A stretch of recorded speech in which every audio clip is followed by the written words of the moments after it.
What is going on, everyone? It is Saturday night. We're coming to you Saturday night. I know we normally do Fridays.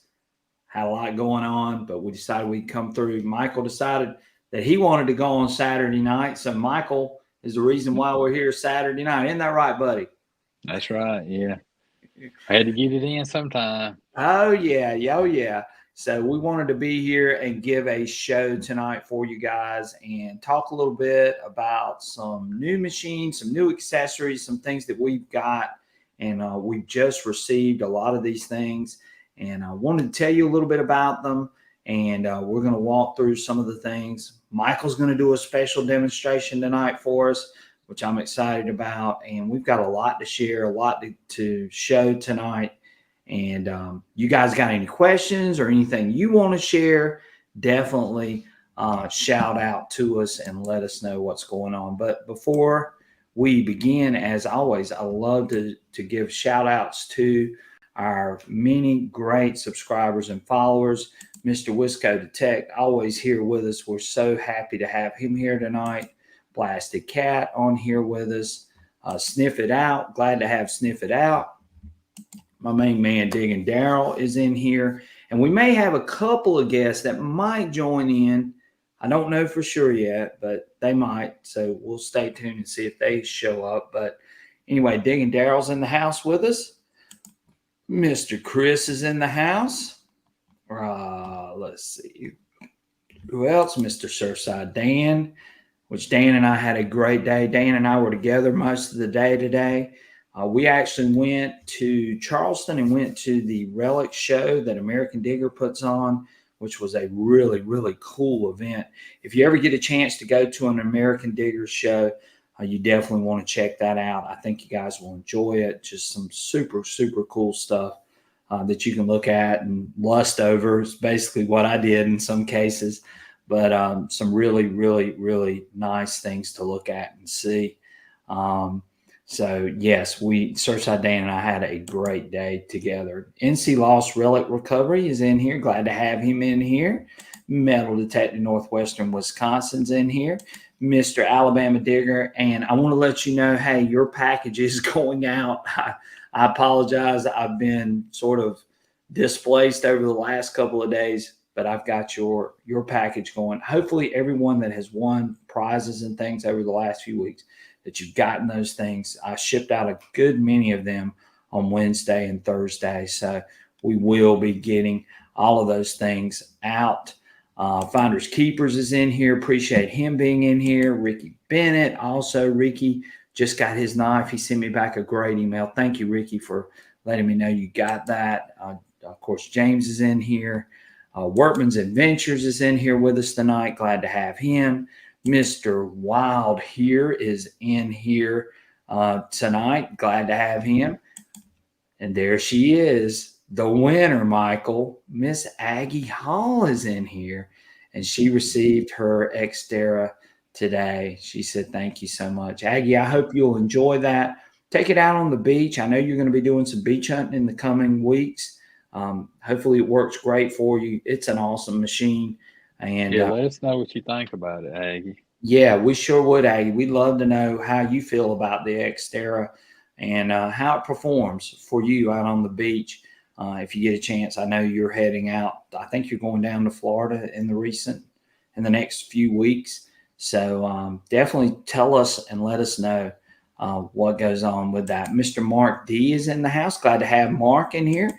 Bells is back with us. I'm so happy to see Bells. I feel like Bells haven't been with us.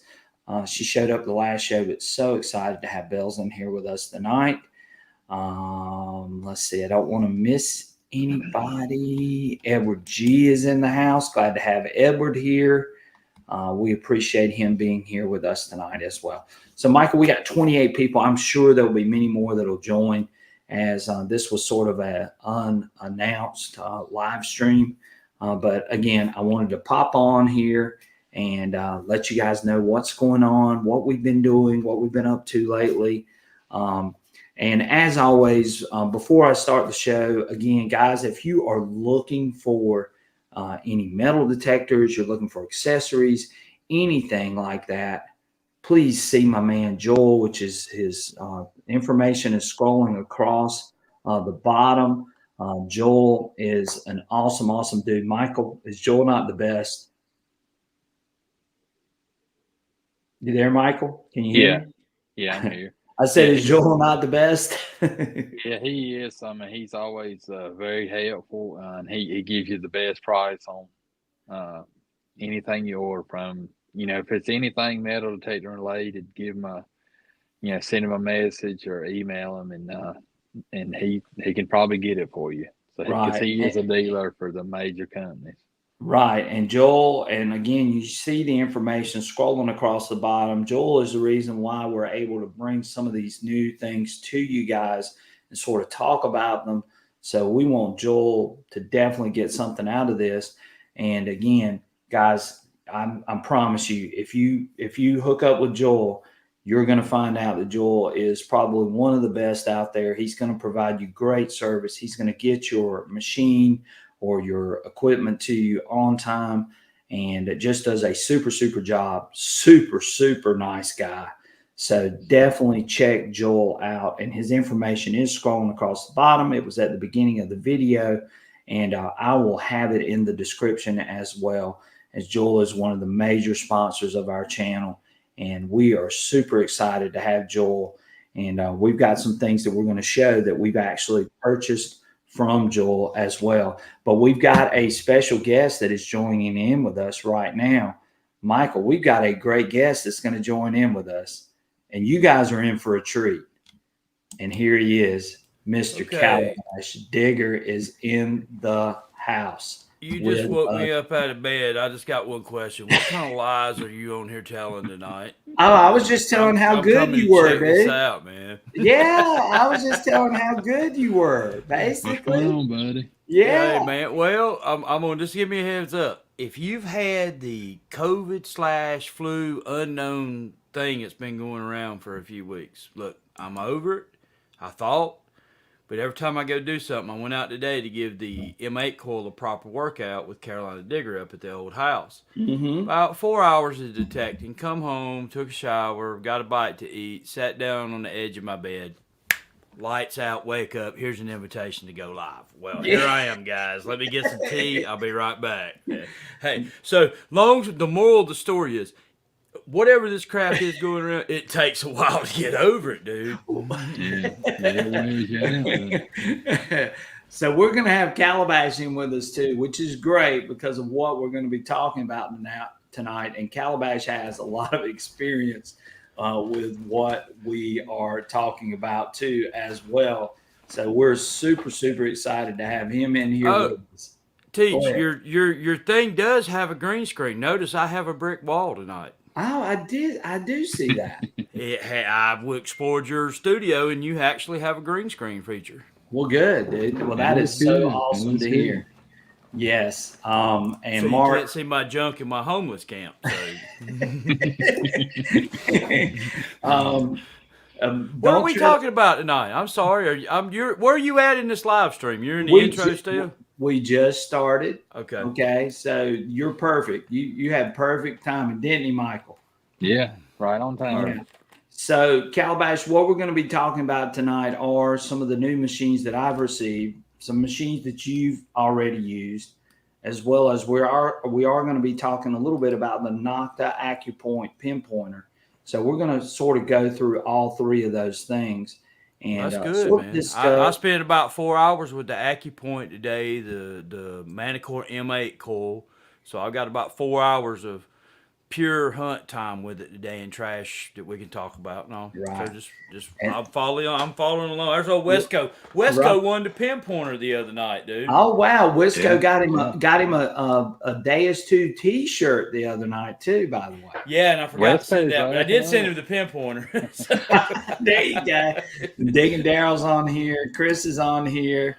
And the Blasted Cat says, "Oh no, it's Calabash." There goes the next 3 hours. Yeah, man. Well, I promise you, we will not be on here for 3 hours. I'm gonna shut this door real quick. Sorry, guys. That was a New Year's special. No, that was a New Year's Eve deal that we were just going on and on. But we're not gonna be on here for 3 hours. I promise you. And don't tread Are on you me. giving anything away tonight? We might. There's some things that I've gotten, and I know you've gotten too. So okay, guys, if I'm coming down here, he's gonna have something to give away. So you guys stay tuned for the giveaway. We'll have something to give away. I'm gonna push his hands. You guys are getting something tonight. It ain't gonna be 3 hours late either. Quit being a tightwad, teach. Give them It won't be 3 hours. I promise you. So Edward G says, laugh out loud. Relics and Rings is on here. He says, hey guys, thank y'all. And Surfside Dan says, Calabash, did you try that new way to ground balance the Manticore? Of course, did not. He and I have not talked about that yet, Surfside Dan. And I told him I was going to find out from you. So rated on straight zero today. Tell me about it later. When we will. And I'll let Surfside Dan even carry that a little bit too. So Calabash, recently I received one of these in the mail. And there it is. Oh yeah. You good to go now. So I have a Manticore now, and Calabash and I are going to be, and Michael, we're all going to be sort of breaking down the Manticore and looking at it. I also have the 8-inch coil, which Calabash has been testing. But I also got one of these as well, which is the Equinox 900. And I've got the 5x10 coil for the Equinox 900, which I've used and enjoyed using the other day. And I have a video that will be showing up on YouTube really, really soon.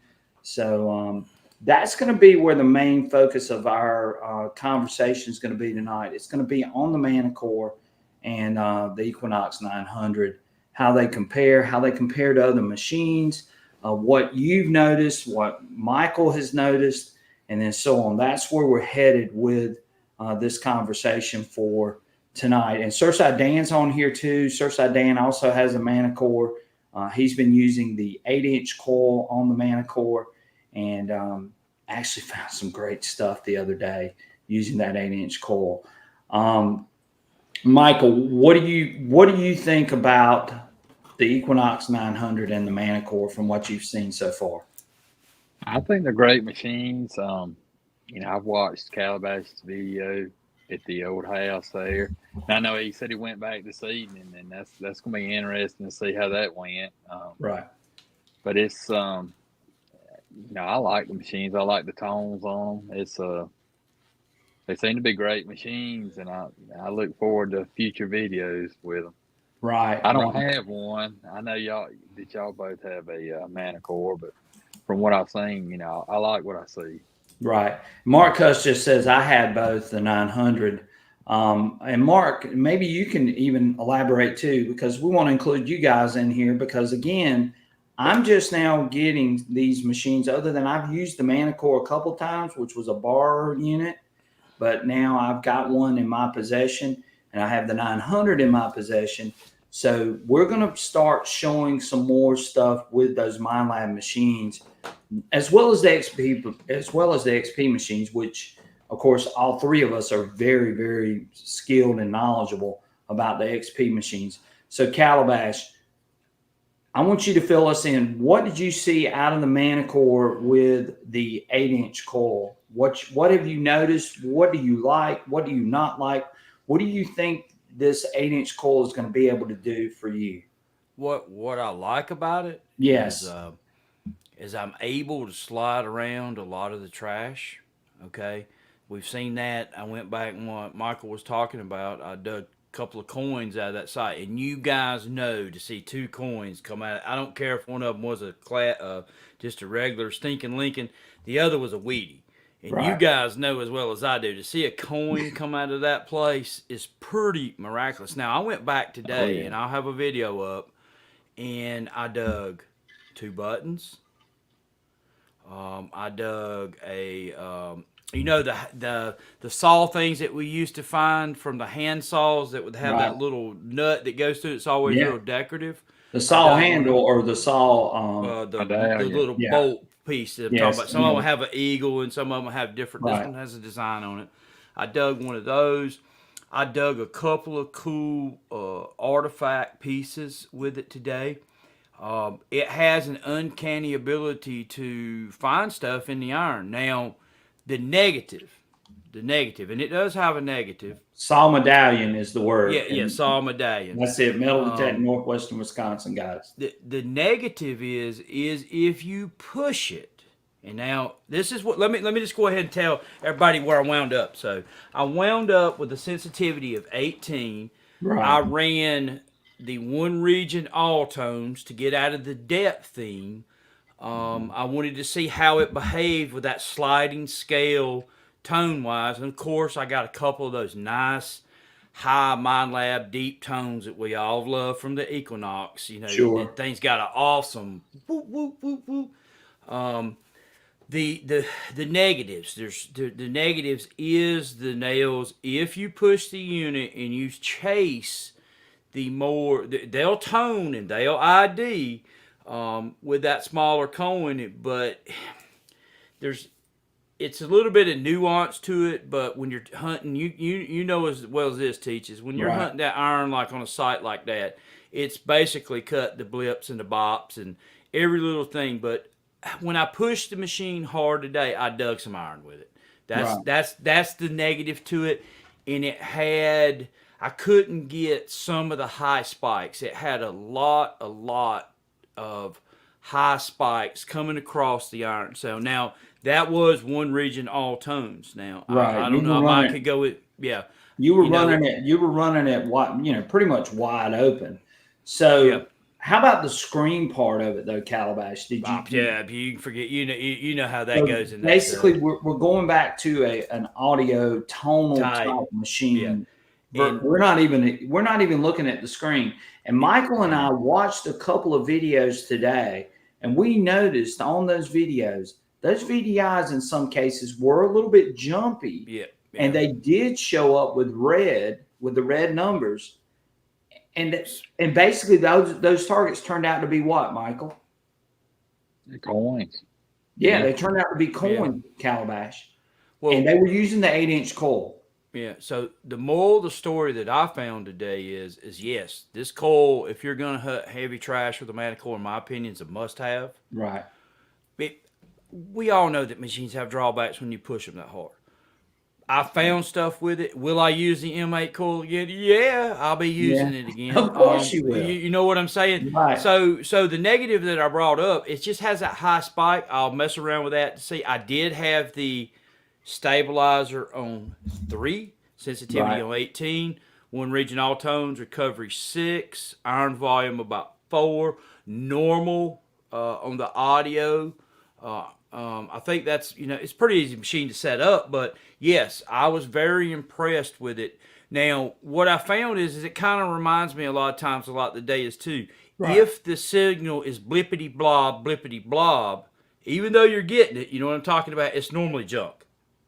Probably 90% of the time today, the blippity blob signals I dug were junk. But that little uncanny ability in that heavy iron to get that lock on, you know what I mean? It's kind of one of those no doubters.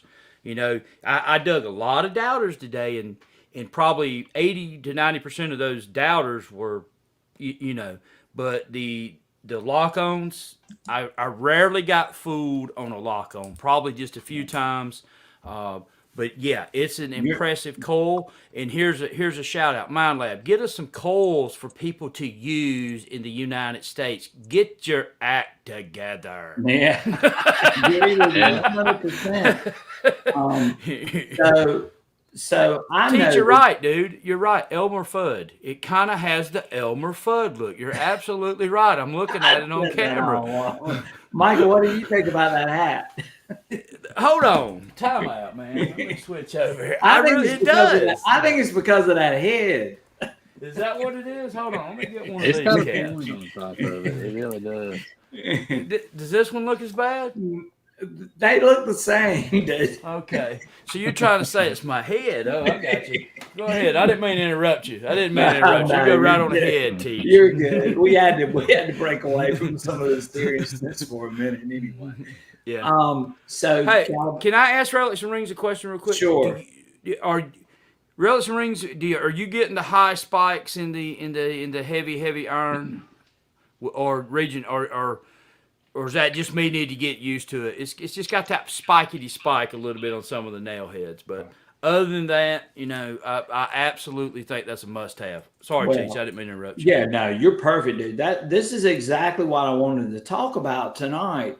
Was with that 8-inch coil and with the Manticore, one of the things that you and I and Michael, both, all three of us, have said is that we were worried about the falsing in iron. Yeah. I want you to sort of clarify some of that to everyone, and that is that with that new stabilizer, do you feel like that stabilizer has definitely taken this machine to that unmasking level that we weren't getting in the beginning?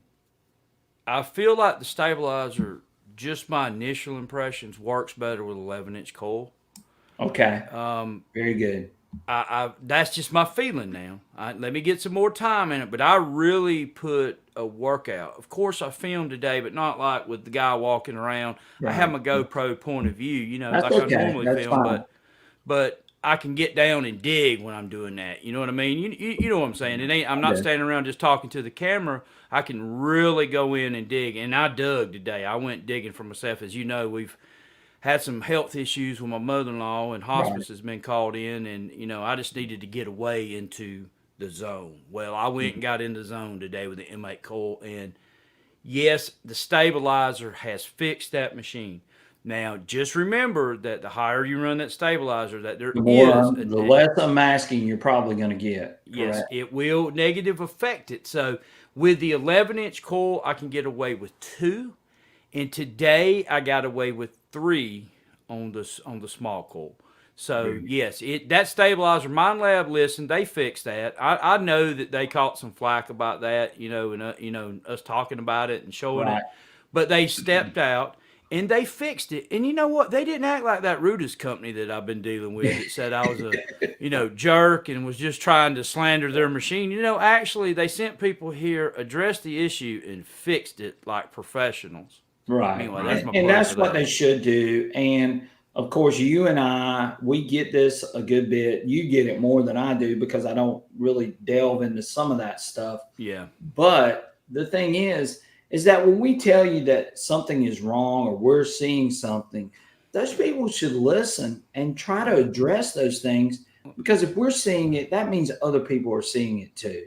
Yeah. And I'm sure a lot of people on here has watched Iffy team up with me about testing the Rudis, and it's not a big deal. I'm not going to I know your viewers don't really care about that machine, but that company come out in a negative way. Hey, still got people showing up on my channel and leaving some of these comments. Listen to this comment I got today, Teach. Yeah. Guy shows up and says, Calabash, you and Iffy are in error, because basically to run this machine, you got to have an understanding or a little understanding of physics. So you got to be a rocket scientist to run this. This is what the guy posted. I said, look, guy, take that crap somewhere else. You guys need to quit trying to prop these companies up like that. When they're wrong, they're wrong. We don't need people in the detecting community doing that. We need the people in the detecting community going after the company and saying, hey, you guys need to clean your act up and get this crap straightened up for the end user.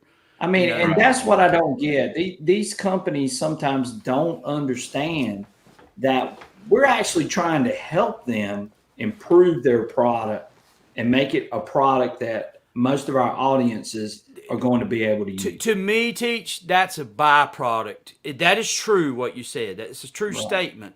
But to me, you see all these guys and girls over here in this column over here that's commenting on your channel. Right.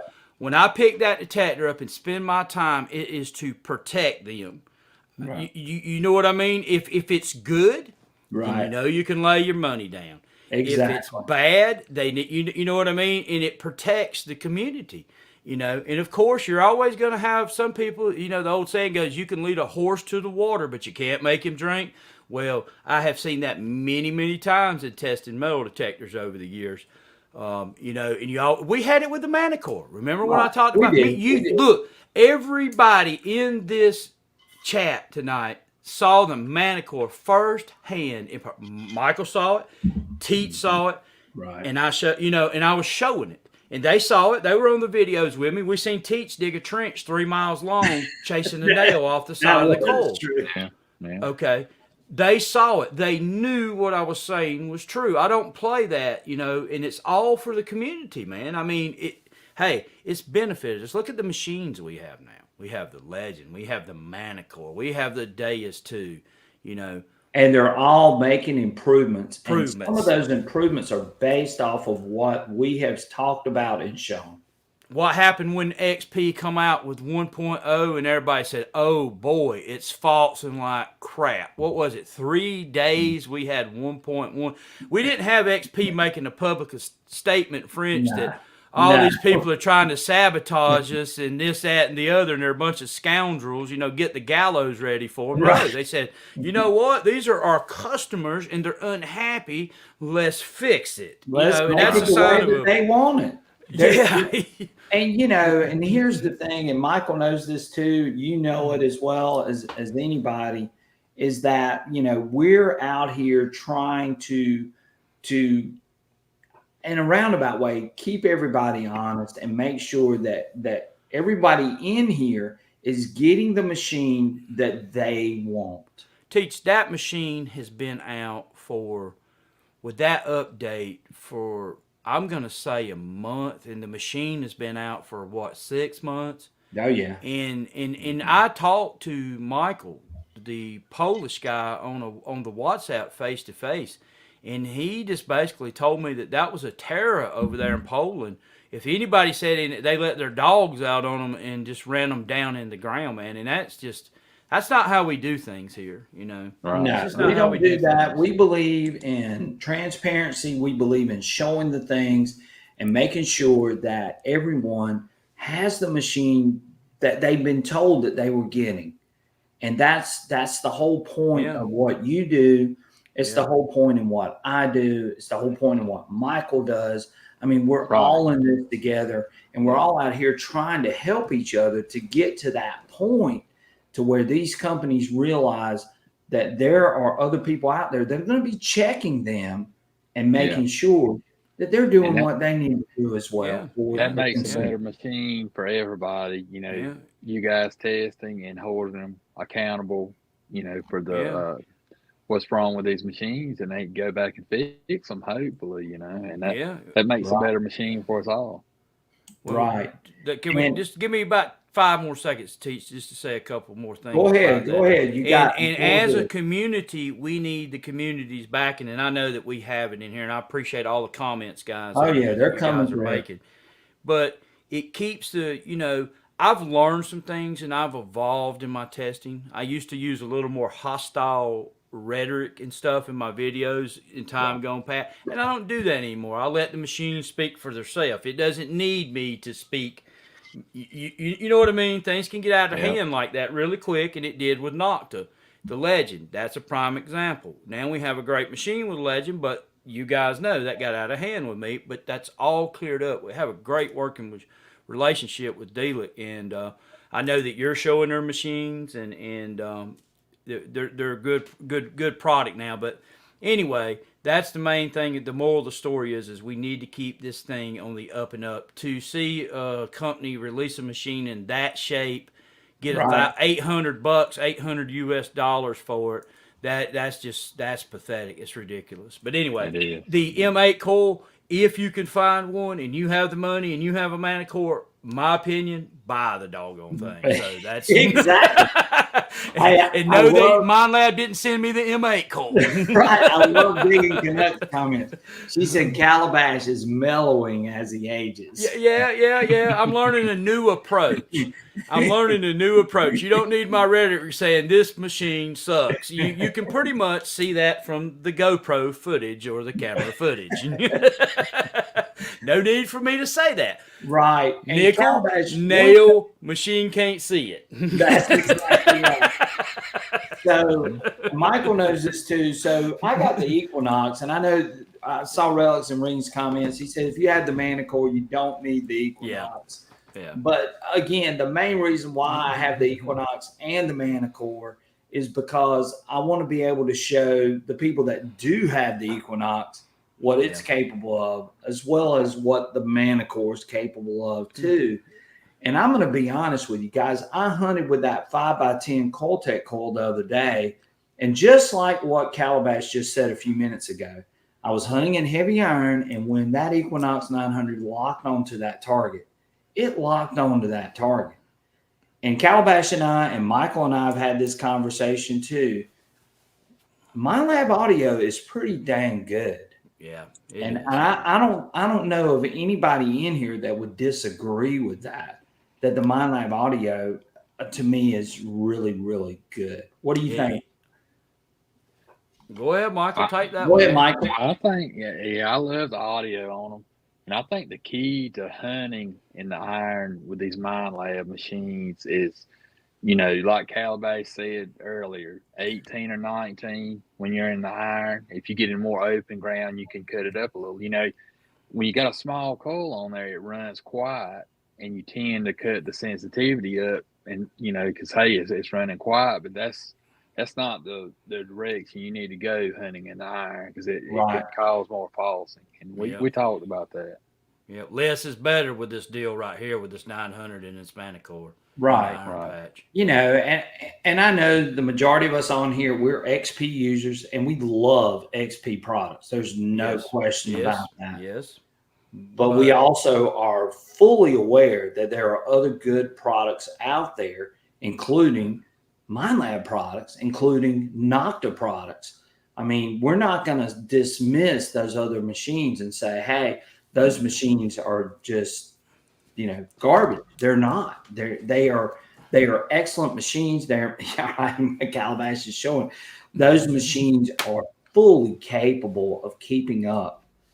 And once you get into the Legend, the Equinox, the WS6, the XP-2, the Manticore, all of those machines are really close in a lot of different categories. And I know Calabash would agree with me. I know Michael would agree with me too.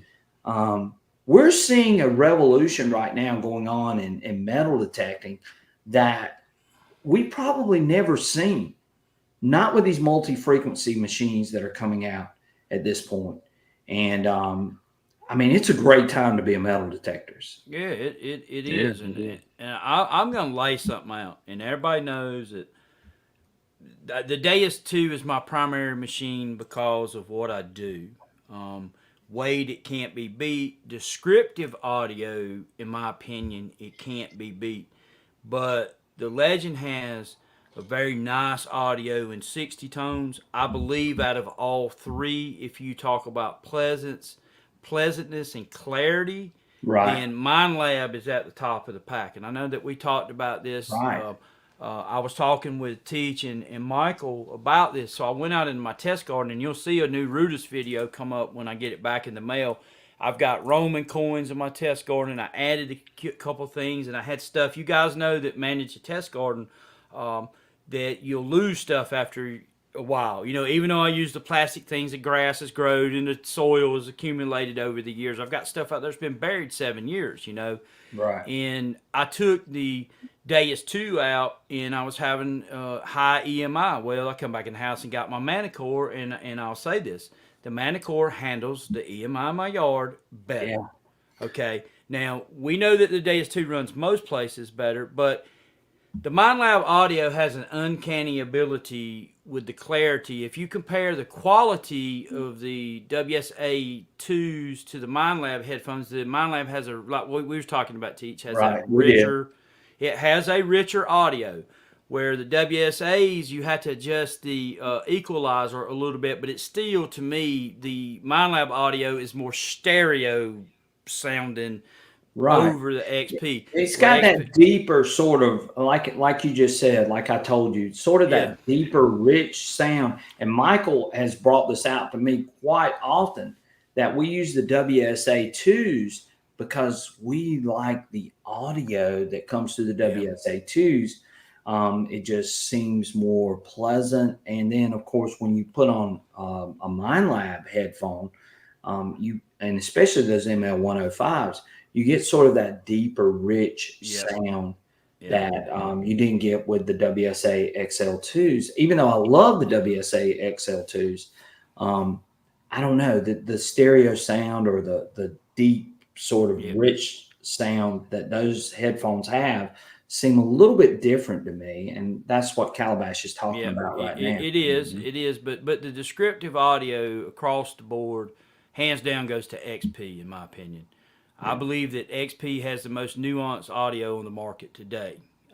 But it just goes in. We have everybody using different machines in here, and and it's a beautiful thing that we're able to sit here and talk about cross brands of units. This is a very nice thing that we can actually do. Where in the past I've seen it's either this is a Nocta channel, or this is an XP channel, or this is a MindLab channel, and we can get the skinny on all of them. Well, look at this comment that just came up from Edward G. He says the main thing is for these companies to send these machines to people like you guys who are going to show these machines and be real with what they are doing. And this is an argument that I have had ongoing, and Calabash has had ongoing. And we've really been tested with this over the last few months, especially because we want to bring you guys real information that you can take out and use in the field and understand what these machines are actually doing and let you know. And then you decide based on what you're seeing. We're not being biased. We're showing you these machines in the true light that we see them. And that's what we want. Yeah, our experience with them. So, there was a video done about a rotor smell detector in a Lamborghini. Well, I looked at that video and I'm like, dude, that's based off of nothing. Look at the reality of this machine in the video. And that's by another big YouTuber. It was pointed out to me about the video. And I'm like, what a joke. Right. What a joke, man. You have this much pull on YouTube and you put a video out about a product that you ain't even never touched. Right. And then when somebody does touch it that has some experience and you find out it's a total pile of low performing, it ain't even close to the other metal detectors and it needs to be fixed, Right. I mean, it's really kind of like, anyway, I don't want to get ranting on that tonight. No, it's fine. I mean, but you got a Lamborghini car up there in this metal detector and when people look at that, they rely on you for information. They say, oh, I'm going to get me one of those, man. This thing right here is off the charts. Right. Yeah, it's off the charts, all right, but it's off the charts this way. Right. I mean, so that's something that we talk about, Teach, right? We talk about taking responsibility and trying to have accurate information. But I didn't mean to come in here and hijack your live stream. No. Tell me about the 900. How did you adapt after being so proficient with the 800? How long did it take you to figure out the 900? This should be interesting because, let's see. Well, you already know my answer because I've already told you. Yeah, but, I know. I felt like, I haven't picked up an Equinox 800 in 3 years. Okay.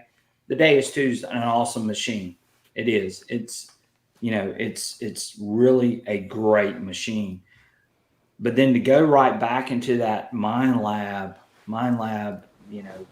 type of genre, and then to start using it again, it didn't take me long to figure that thing out. And I went in, I dug button right off the bat with it because it was just like, getting right back up on that tricycle, going in through and using it again. Everything sort of fell into place. The audio, the sounds, it was real easy to use using the 5x10 in that heavy iron. I was picking out targets in heavy iron with that 5x10 coil. I got really good depth with that 5x10 coil, sort of similar to what Calabash was seeing with the M8 on the Manticore. That VPI scale is about the only difference it takes getting used to on that machine. And that's exactly right. Now I had to get used to the VDI scale again, but then again, like I said, I was watching, and you and I were watching these videos together today, and we noticed that scale,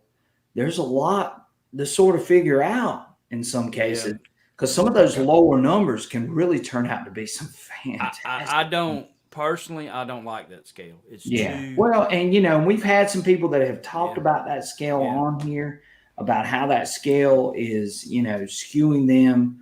They don't. you know, they want that scale. They think that they want that scale, but then when they realize where it's at. Yeah, if he's using his, I talked to him about it, and he knows my opinion on it. I really like having my high conductors in a certain range, and my mid conductors in a certain range, and my aluminum foil in a certain range. The problem, and this is my opinion, the problem, and a company should do this. Right. There should be a scale change available to the user. They should have two sets of the way the scale operates, spread out and one compact. It should be on one machine. And I ain't going to say who, but I've tested something like that before, but it's not been developed yet, where a machine has two scale systems on the same machine. I've tested one. It's not been, it was not completed, and it's not ready for production yet, but I have tested it behind the scenes. I'm not going to say for who, but I have tested that, and it's a doggone good idea. Because what happens with basically you would have something like a USA type deal, or it doesn't even have to be USA. You would have a more like the XP does, 84 to 90 something. This is where your silver falls in. Where on the Manticore and the Equinox, it's more spread out, and then your nickel's all the way at so you got a penny at 74, you got a nickel at 25. Right. What's a nickel, Michael? It's 50 something on the day. It's 252, whatever it is. Yeah. I can't remember the top of my head. It's not as spread out. Right. But if we had a manufacturer, whether it's Nocta, right, XP, or MindLab, perfect this to where we could choose two scale options. Just think about that. That would be really cool. Just think about that. Yeah, I have seen it, but it's not been perfected. I have actually seen that on a machine, and you know. It's a pretty cool deal because then you get both audiences, you get both groups. You get the guy that says, well, I'm going, well, if he says he likes it teach for coin hunting, being so spread out for coin. I don't like it for relics because, you know, when we go or beach hunting, you got to dig the ones and the twos on the beach. It's all over the place. Yeah. We saw some low 20s today on the video that Michael and I were watching, which, you know, in most cases, most people would probably ignore those targets. And they turned out to be buckles and coins. Yeah, you got to dig them. So when I'm digging today, I'm looking at the meter thinking, okay, here's a 25. And I'm thinking in my head, okay, I've got Calabash. You need to, and here's a 22. Here's a 19. Well, I'm like a USA nickel is 25. So I popped a few of them, and a few of them were older pieces of metal from back in the day. It wasn't like you would think. On the dais, if you looked at that, you'd be like, that's foil. That's foil. That's foil. Right. We knew what it was. Yeah, that range is so far spread out. I wish whoever comes to the you know, the table with that first, that'd be a good thing on the machine to have two scales on it. Right. Well, you saw Relics and Rings. He says, yeah, I like the Dais 2 scale better than the Manticore 900. Yeah. I mean, he's agreeing with us. Tin Man, who, and by the way, I met Tin Man today. So loved meeting you and talking with you. And hopefully we can get together and we can do some hunting and do some things together. That'd be cool, dude. This gentleman finds some great, amazing stuff, Calabash. And I've shared it on my finds of the week and finds on my live stream. But anyway, he says, I'm a Deus guy, but I would love to try the 900 Manticore with a small coil. Agree about the normalization of the scaled VDI. And he's exactly right. And that's what we're talking about right now. We like the audio. We love a lot about the Manticore and the 900, but we also realize that spread out VDI can sometimes pose problems for all of us as far as that goes. Yeah. Some of that small gold, I know, like on the Manticore or the 900, it comes up in single digits, right? Yeah. Right. Yeah. Well, and Finder's Keeper says, I'm not a fan of the condensed upper portion of the VDI on the Deus 2 scale. Yep. So so the first one to come out with a perfected two-tone option. Right. There you go. We've seen. Hey, I'm going to say this: we've seen a lot of first on that. Yeah, product, we have. You know, we have. We've seen multi-frequency adjustable. You know, and a lot of that stuff that's the first in the market. So, be interesting to see if we see something come to pass with one of these companies. Right. So get that treasure says if it beeps, I dig it. Shovel of truth trumps all VDI informations. Yeah, I get that too, but there's times like I'm getting fat and old. Most of the time if I'm on a good relic site, I do that too. But it's like that relic site that I'm on today. It's plagued with aluminifoil. Yes, it's true that I could miss something by not digging that foil, but doggone, dude, that are about 200 of those. Remember that 300 and something target day? I mean, you know what I mean? Well, you and I know that we've had that conversation way too many times. And Michael's had this conversation too. When we only get one chance at a site, what are we going to go do? Yeah. We're playing the game. Are we going to take the DS2 and chase the 20s and 30s all day, or are we going to go in there and maybe say we're going to dig solid 50s and above or solid 60s and above? Exactly. We know that we might miss a P cap or a small cuff button, but we'll play the odds. That last comment right there, can I comment on that real quick? Sure, go ahead. The Edward G comment, real quick. There is no special formulation. You do not have to have a basic knowledge of physics to run that machine. It's just that's a smoke screen, bunch of bull crap that they're using to try to back that company up. It has basic settings. Yes, I rushed out in 1.77. It's a 2.44 version, and 2.4 has different settings added to it over 1.77. No mystery. I'll show the settings in a full video. So there is no special formulation to run in that machine. It has reaction. It has an iron filter, which is like a silencer, etc. It has a coin boost. It's no secret to it. It's not complicated.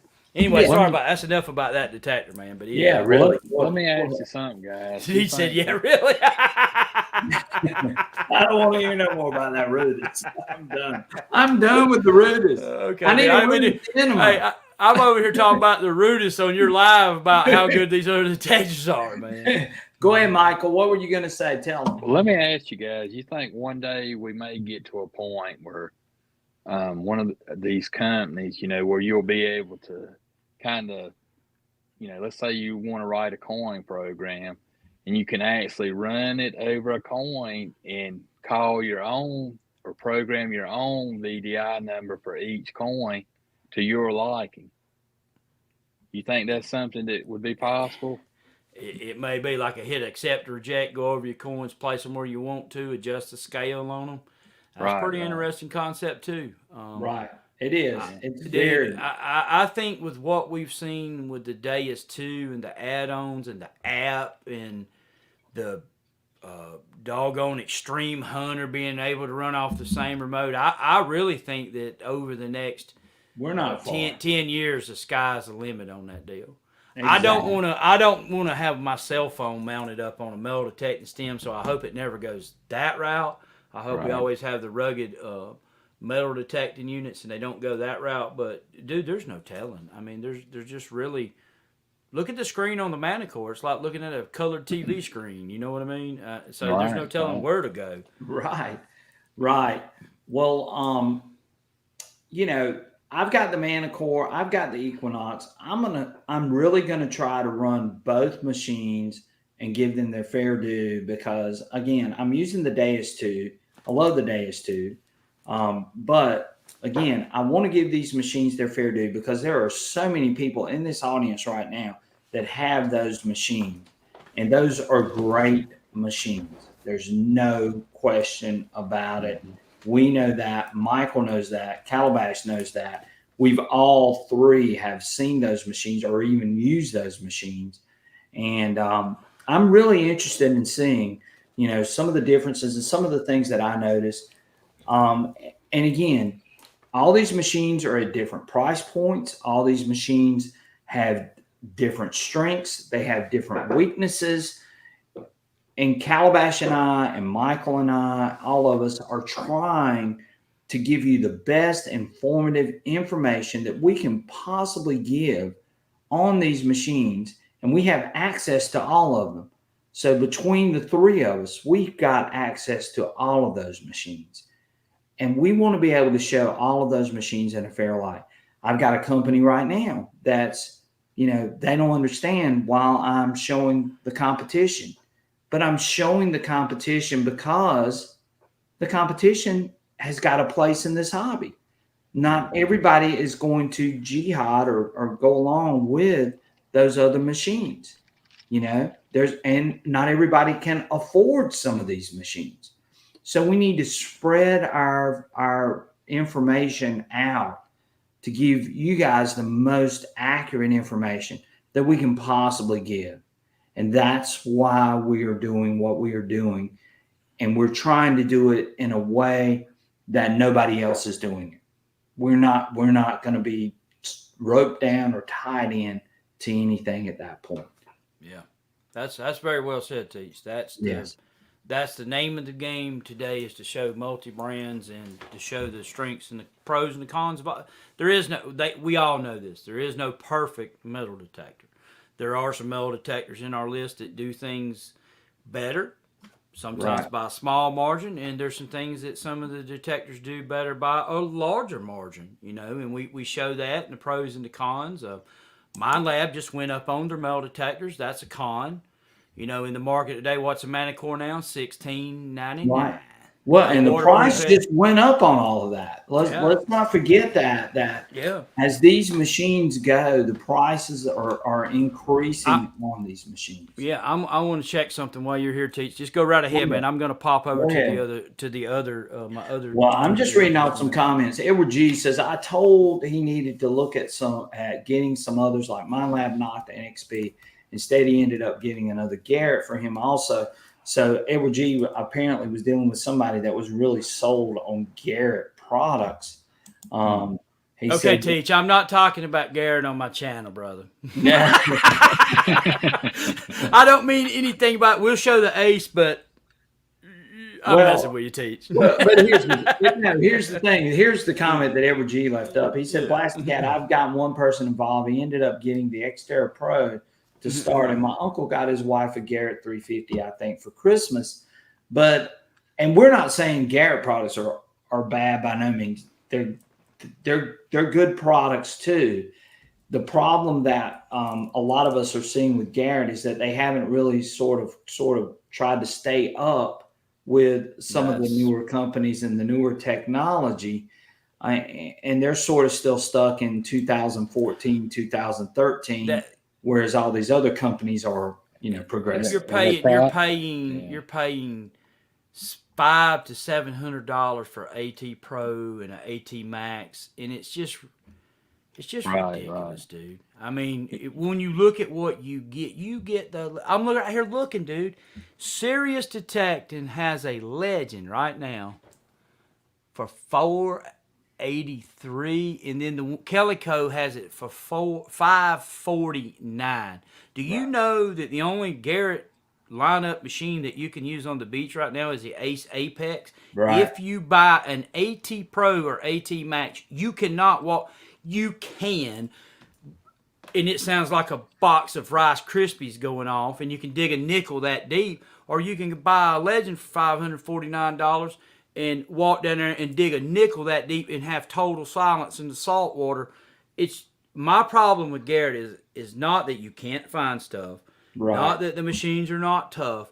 It's that they have just rode on their marketing, and it's just outdated, man. They need to do something, and they need to do it now. I mean, I don't know if they're going to, but that's my problem with them. Right. It's the same old thing. Ben Bog has a great comment here. He says there is no perfect detector, in which you and I would totally agree with what Ben's saying. As every site presents different conditions and situations where one detector might perform the others, this is why us diehard detectors collect machines. But there's a lot of good machines right now. I mean, there are a lot of good machines. Yeah, a XP machine, there might not be a perfect detector, but in the deal that I'm in the mild to moderate soil, it performs on a high level of performance in a lot of different scenarios. It does. It really, really does. And the Mind Lab does too, and the Legend does too. And that's that's the thing. we say we have no perfect detectors, but we've had some detectors like, and I'll just use the WS2 as one, that's come out and it competes to where in the past we didn't have this. We didn't have a detector that could compete in so many arenas at one time on such a high level. You know what I mean? You had to buy a detector for coin hunting. You had to buy a detector for beach hunting. Right. You had to buy a detector for relic hunting. Then XP, the Equinox was the start of it. Let's give MindLab props. The Equinox was the start of this whole revolution. I call it a revolution or evolution of detectors. Now we have these detectors that are coming out, and XP is a big one. The WS2 is a very big one. That competes. You're hitting a 15-inch nickel on the beach, 14 to 15-inch nickel on the beach. Then you walk into a relic site, and you, in my opinion, you have the best iron machine made. Just raw iron performance made out of all of them. That's my opinion. You have one of the top performing coin detectors. Of course, you can do these things with the MindLabs and the Legend too, but it's just that we're at a point now to where you got high performance. We know that the Legend can't be beat price to performance. It's just you can't beat it. MindLabs audio can't be beat. The depth on the Manticore is the depth on the Manticore is probably superior to all of them right now. EMI included, tonal sound back. Not saying that the Legend and the WS2 won't hit a lot of the same deep things that the Manticore, but you know this as well as I do, Teach. And Michael, you know this, that MindLab has an uncanny ability when that target is right at the edge of detection to lock onto that thing and report it back to you. Right. And and I thought you and Michael and I had this conversation today too. I think you brought out a great point. The MindLab Manticore deals with EMI so much better than a lot of the other machines right now. Yes, it will. I had that with the Deus today. This is one thing about the Deus. In my yards, Teach, how horrible it is. You've been here before. Yes. It can cause a Deus 2 fits too. But I will say this about the Deus. Even when the Deus 2 is in fits from EMI, it has this uncanny ability of when the coil comes over the target, it'll still tell you. And then look, you move the coil away. I know exactly. You know what I mean? About. It has and it has ability, and in a lot of when the other machines are in that state, they can't. They just get locked up. But it's weird. It really this EMI that I have is a particular flavor that runs a lot of detectors. But it's a good test though. It's a good thing to have in there to see how they behave. But yeah, we were talking about that. That MindLab has a real uncanny ability with the EMI. The EMI. You'll notice that with the 8 or the 900 too. Right. I believe the 900 has improved performance too in EMI. Well, we're going to take it, and you know that the EMI is tough on that lot right there towards close as you get closer to that road. And I'm going to run that M8 on that lot, and we're going to see how it deals with that, because you and I both know we dug buttons near that road, and as we got closer to that road, the WS2 would go bonkers. And now we're going to try to take some of these MindLab machines, and we're going to try to go in there. And I'm interested to see what I'll find in that spot, because there were a lot of buttons dug right up near the front of that property, and you know that as well as I do. And that's going to be interesting. And I also want to take the M8 into that lot and use it and see if there's something that I can amass that possibly I missed as well. So that's going to be interesting. Go ahead, Mike.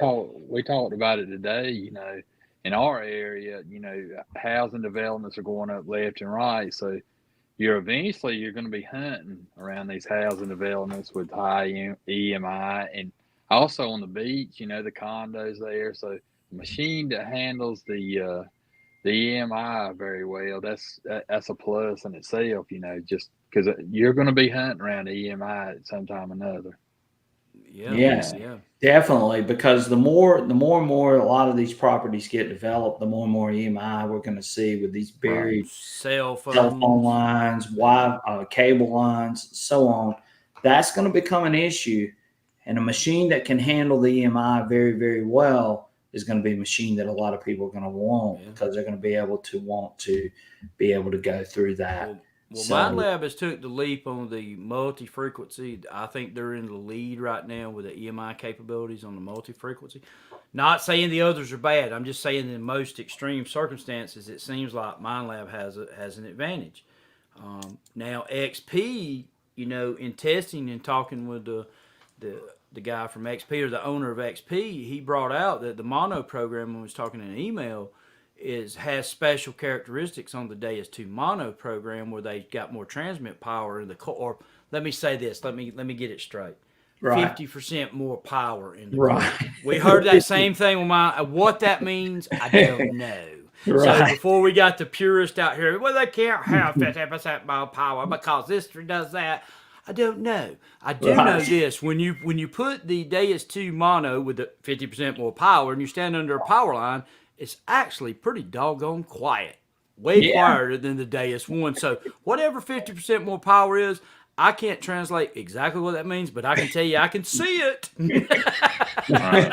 Or hear it. Great comment to you, Calabash. Sig Dig says, Calabash has helped me so much. I used the 800 while pouring over DS2 videos for 6 months. Then I bought the DS2. And of course, appreciate it. Calabash and I have been using the Deus products since 2017. Way back. And we've been using them for a while. And I'll be honest, we're partial to XP products. There's no question about it. But that, again, like I said earlier, it's not to say that there aren't some really, really great machines out there other than XP machines. I think we've said this in a live teach, and I'll say it again just so anybody's watching.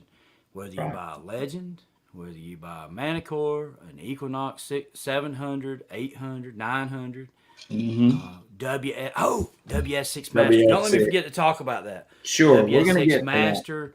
If you skill yourself, make yourself skilled with those machines, you're going to be lethal. You're going to be able to go back into sites that have had the older Garrett's, lights. You're going to be able to Tesauros, and I know that some people thought, Tesauros is the king of iron, and with the concentric coils, they do good on the same plane and, shallow, but that 3D unmasking, these detectors have a pretty good, Teach, can I bring it? You got anything? Can I bring up something just real quick? No, go ahead. I got a great comment up here from Digging Daryl too, if you see it right now.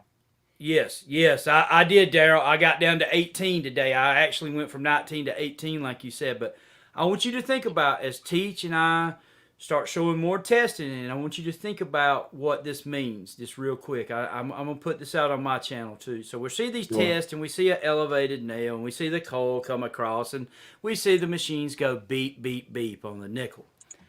Then we see one machine, the coil this high, coming across, going beep. Me and Michael was talking about this morning. Beep, beep, beep on the nickel. Right. Think about what you're seeing there and what that translates to in unmasking out in the field. Yeah, a lot of times you'll see the machine, it passes the nickel test too, but then you'll see another one get 10 inches or 11 inches of height and pass the nickel test too. Right. And what it translates, let me just break it down in 101, is that this machine has got a way bigger advantage over this machine that can't get this high above it, because it's going to have that advantage of what it might peer down 9 inches into the ground, and there's a nail elevated, and it's still able to unmask it in the ground. And that's a big deal that I probably not have shown and talked about.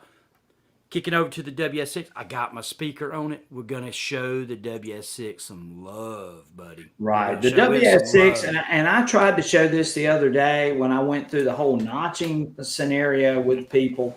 Guys, if you like the XP Deus 2, or you're thinking about an XP Deus 2, you can get an XP Deus 2 in that WS6 format. And it is a great machine. Michael uses it. Michael, tell them about the WS6. It's lightweight, and it does everything that remote will do except for the XY screen, and you can't dive with it. It is water resistant, so if you get caught in the rain, you'll be fine. But pretty much everything you can do with your remote, and it's a great setup. It's lightweight, and I like to grab it and go. If you're going to check a spot out, just grab that little WS6 with the 9-inch coil and go check a spot and see if there's any iron there. And for a lot of you that bought the original, when you bought the WS6 with the XP-2, you got two machines. Calabash and I had this conversation quite frequently. Yeah. You know, you got two machines when you bought that product. Yeah. And so now you got a machine that will function like the DS2, and then you got your remote. You can set up two machines. I have a lot of people that are couples that love to dig. You know, I saw that today at the Relic Show. You know, the husband gives the wife the WS6. The husband takes the regular remote. All they have to do is buy a shaft. They put a coil on it, and they're off and running. And that's a great situation to have, because really you got two machines, and you're getting the same performance that you would get with the regular RC. The only things that you don't have are the XY screen and the speaker. Yeah. And Calabash, I got one mounted on there. I zip tied it on there. And you know what? So for my YouTubing, but for YouTubing and to show it, I can wear the headphones and run that external speaker at the same time. So it's going to be good. You know what? When the Rudis comes back, guess what machine it's going to be compared to? The WS6 Master. Right. Teach banned me from mentioning that name on this channel. Nah. but that's going to be, look, that WS6 Master, you know, we talked about this other week in the New Year's live stream that you did, that you held everybody hostage for 3 hours, but we'll get to that later. No, you held everybody hostage for 3 hours. Yeah. So it definitely needs more love, because it's a big deal at $699 performance wise. It definitely is. And you know, and we've all used that machine. I know Calabash has many too. I have two WS6 Master machines, and I can set them up however I want. And I love it. I love it out on the beach, especially when you pair that 13-inch coil with it. You know, you're trying to decrease that weight as much as you can, and it makes it very pleasurable to swing that machine and use it out on the beach. To be honest, I would use it a lot more, but you know the predicament I'm in. I'm filming. Right. And guys, I really don't go relic hunting anymore without filming. You know, right. So and that always has plagued me on how to show this machine. And it's one that, you know, I told Philippe, I think I'm saying his name right, I said, you know, this is one machine that I should have shown more on my channel, because $699. I mean, you know, look, you wait and see. I can already tell you, I've got some in-ground Roman coins out here that I bet Denarius that a guy sent me from across the pond. Yeah, beautiful little like bronze, low mid conductive coin, and I take that XP and I took the Manticore, and I actually used the Manticore as the setups for a lot of the targets that I have in ground with the iron. Man, I took that WS6 out there with that speaker when I got it rigged up today, and it was just blitzing. Right. I mean, just ignoring, just blitzing them coins, you know, and I'm like, bye-bye, Rubis. History digger Rob Rizzo brought up a great point. He said, great price on the WS6 Master, just like speaker and not submersible. Takes speaker smart, they'd make and think about an affordable multi-frequency ORX2. You know, and again, you know, with the WS6 Master, you know, a lot of people don't get in the water. Yeah. I mean, think about it. What is the percentage of people that actually do get in the water with their machines? And I would venture to say that percentage is probably pretty small. Wouldn't you say so, Calabash? What do you think, Michael? 25%, maybe. Maybe. What do you think, Mike? Maybe. Yeah, probably. And you know, as far as the speaker goes, unless you're filming, you know, your hunts, like, you know, on YouTube or whatever, you know, most people use their headphones anyway. So yeah, as far as that WS6, that's you know that would be a big deal there for most people. But again, guys, we're getting the WS6. I mean, we're getting the DS2 performance in that small little puck. Right. And I wish I wish they would. I wish XP would design a speaker that would mount on the shaft for it. Right. That would be really Rainproof. cool. I really do. I mean, just think about this for a moment. They have okay, here's the external speaker for $50. The XP WS6 plugs into the module, mounts right on the. They come up with something clever. Right. To do I that. would think so too. Carson Chris, thank you so much for the donation tonight. We appreciate you. But And like Carson Michael Chris is the supporter. Yes, he always looks out, man. He's Oh, a yeah, big he time does. detectorist too, man. Look at that Indian head right there. That's a stunner. Oh yeah. Blasted Cat, he's Blasted Cat's a cool cat. And, I love Blasted Cat. He really is, man. He's one of the coolest cats, I bet. And he talks about them older detectors and what we have now too. And he says, that's this new technology is. You see what he says? Obsolete. Oh, yeah. Don't use that word. That's a bad word. People will get offended if you use this stuff. Absolutely. Absolutely is the word. So, and Calabash knows this, and Michael knows this. I went to a spot yesterday, actually, and went and hunted this spot, and it had been hunted. There's no question about it. But I knew that the last people that had been here had been a while ago. And when you start factoring in the new technology, what we've gotten over the last 2 to 3 years, I mean, it really changes the site. And Calabash and I know that firsthand, and Michael knows that too. It really changes the site. When XP is putting out these new detectors, and MindLab's putting out these new detectors, and Nocta's putting out these new detectors that are just so far more superior versus what we had in the 1980s, the 1990s, and the early 2000s. I mean, it really changes those sites dramatically, especially when you can start unmasking in iron. And we're at that stage, and we know that. I'm gonna tell you something. If I was on a top budget, here when they get the coil options available for it, and I was just a pure relic hunter, I'm gonna tell you a little sleeper machine, and that's that double score. Yeah. The price is too close to me right now for the Legend, but if we know how this game is played, and we've seen Nocta play it before. Right. If it comes in where you can get that machine, you can call a dealer and you can get down into 300s, and you got this coil selection, and you're good with 3 tones and 2 tones, that is a sleeper. If you're just pure relic hunting, that right. Little machine has got some unmasking characteristics. Right, and I think really you've shown this on your channel too, is that Nocta double score can unmask really well. Yeah. Might even be better. Yeah. What do you think about it versus the Legend at unmasking? Do you think the Legend has it because of the adjustments of the Legend? Sure. But it has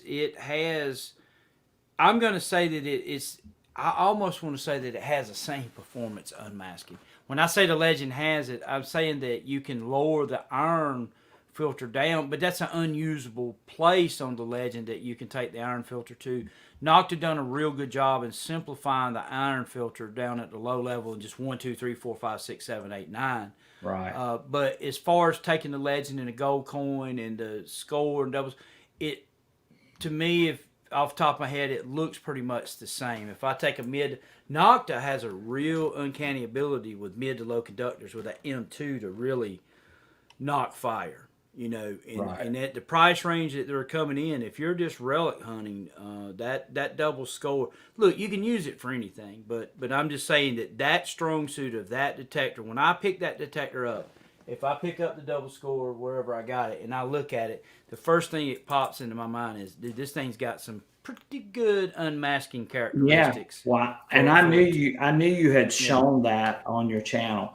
And speaking of Nocta products, I want Michael and Calabash can comment to this. I can't comment to it as much, but I just recently received the Nocta Acupoint Pinpointer, which Calabash has and Michael has as well. Now, I have not had the chance to use this Pinpointer yet, but Michael has and Calabash has.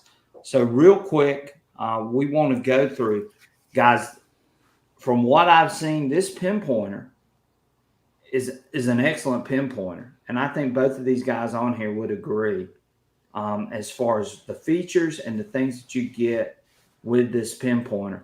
So I want Michael to sort of walk us through the Nocta Acupoint, and Calabash, you can comment too on the Nocta Pinpoint, and sort of tell them what they're getting if they buy this Nocta Acupoint pinpointer.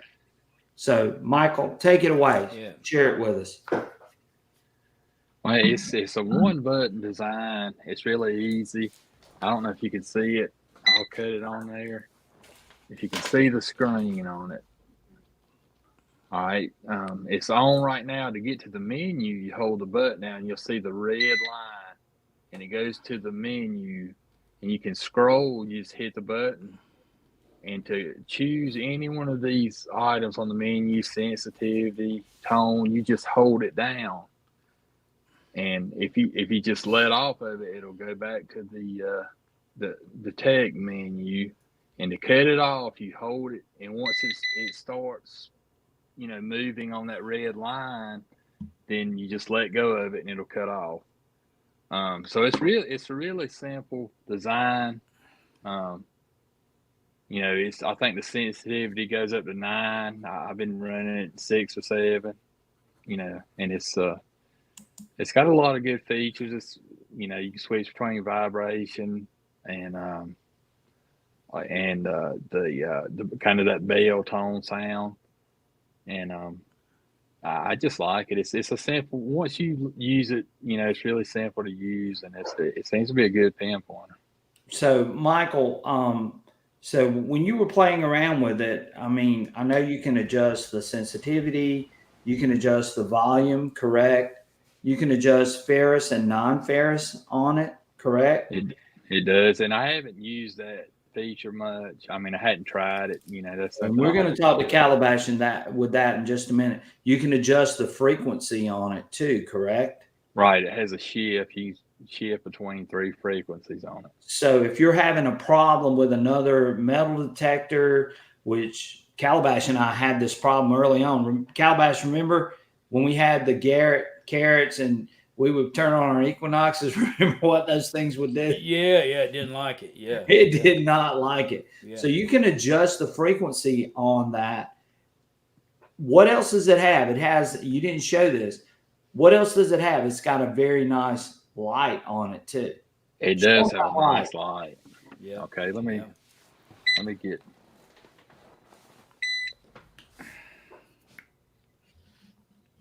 Show them that light, that LED light, and especially if you're, look how bright that is. Yeah, it's got a bright one on it. It's brighter than any that I've run across. Really, I mean, it's really a bright light on it. You could hunt at night with it and with no problem. Right. Yeah. And I'm real excited about using it. I have not taken it out in the field. I just got mine on yesterday, actually.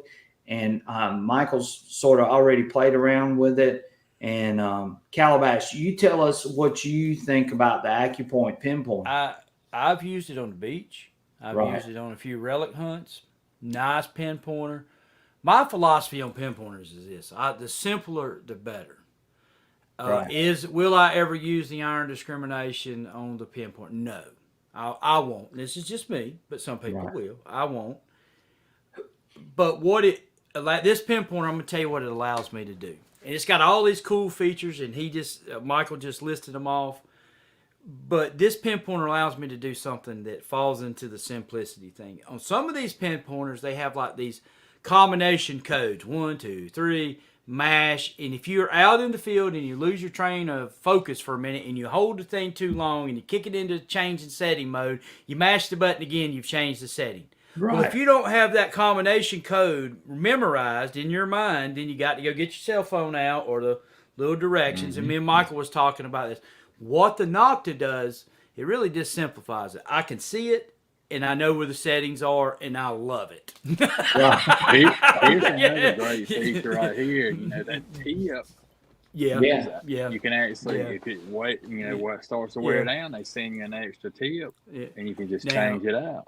Right. I've not asked Dealit what was going to happen if I took this diving to 30 feet, if she was going to warranty it for me, but I'll shoot her. I don't know how that one. I don't know if that'll be going down in the diving mode with me or not. But because I've Right. took some of XP's pinpointers down to 40. Don't tell them, but I've took them down to 40 feet for a long period of time. And guess what? They still hold up. There is a new cap. Listen, I'm gonna tell this, and I'm gonna debut this on your channel. Okay. There is a new cap being designed for the MI6 pinpointer to make it more waterproof, and it will be available. They've changed the cap on that metal detector. Oh, wow. Thanks, Calabash, for sharing that with us. Well, we got a lot of good comments about the Nocta Acu pinpointer. The Nocta pinpointer is not as sensitive as the Garrett Carrot. I don't know that I would agree with that. I don't know either. If you it's turn pretty that thing up to 9, Yeah. if you turn it up to 9, I know Calabash has seen it. I've seen it just sort of playing around with it outside, you know. But I'm kind of this thing too about that sensitivity, and whatever floats whoever's boat. I look, this is just my opinion. We all have our own styles. I don't want my pinpointer hitting a nickel that far away. You know what I mean? I don't want to stick it in the hole and it go and the nickel is way over here. I kind of want it to be a little bit. So that whole thing is kind of mute to me. I don't have a problem with the MI6, the Nocta pinpointer. They all are in the Carrot.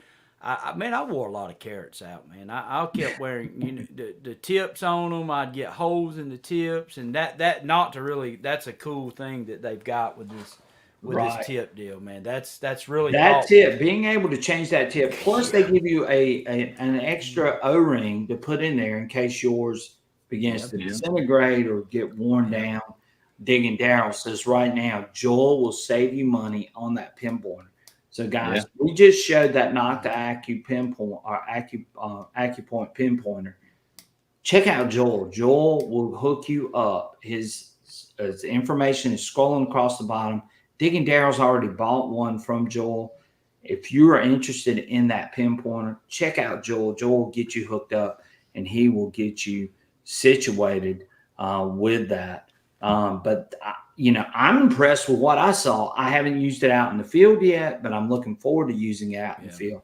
I know Calabash has. He says it's working great. It's working. Michael, and you need one more accessory if you buy one of these new pinpoints. You What's need that? You need Joshua's P cord. I'm telling you guys, Yeah. that P cord. I'm not just plugging for Joshua. Yeah, I know. You and I both have had it. Michael's got it. It's revolutionary. I mean, you wouldn't think this, dude. It's just a cord that you tie for. But, dude, I missed my thing again today, and I'm walking, and I feel it dragging, and I've got my pinpointer. It is with me. Oh, there it is. And I put it back in my holster, and I love that extra added security level of having that P cord on there, man. I really do. Wow. I'm glad he sent me that. And then Michael gave me one for Christmas. So I've got one on my MI6 and one on my Nocta. And I don't know where in this junk pile. I've got another shorter version somewhere here. Josh had contacted me first before Michael got it. So I was the first one with that lanyard, with that cord. And I love that cord. It is awesome. Yeah. It is. And Blasted Cat says, Calabash, I've taken my Simplex Plus to 20 feet many times. It's still kicking. Says a lot about the quality of their machines. Well,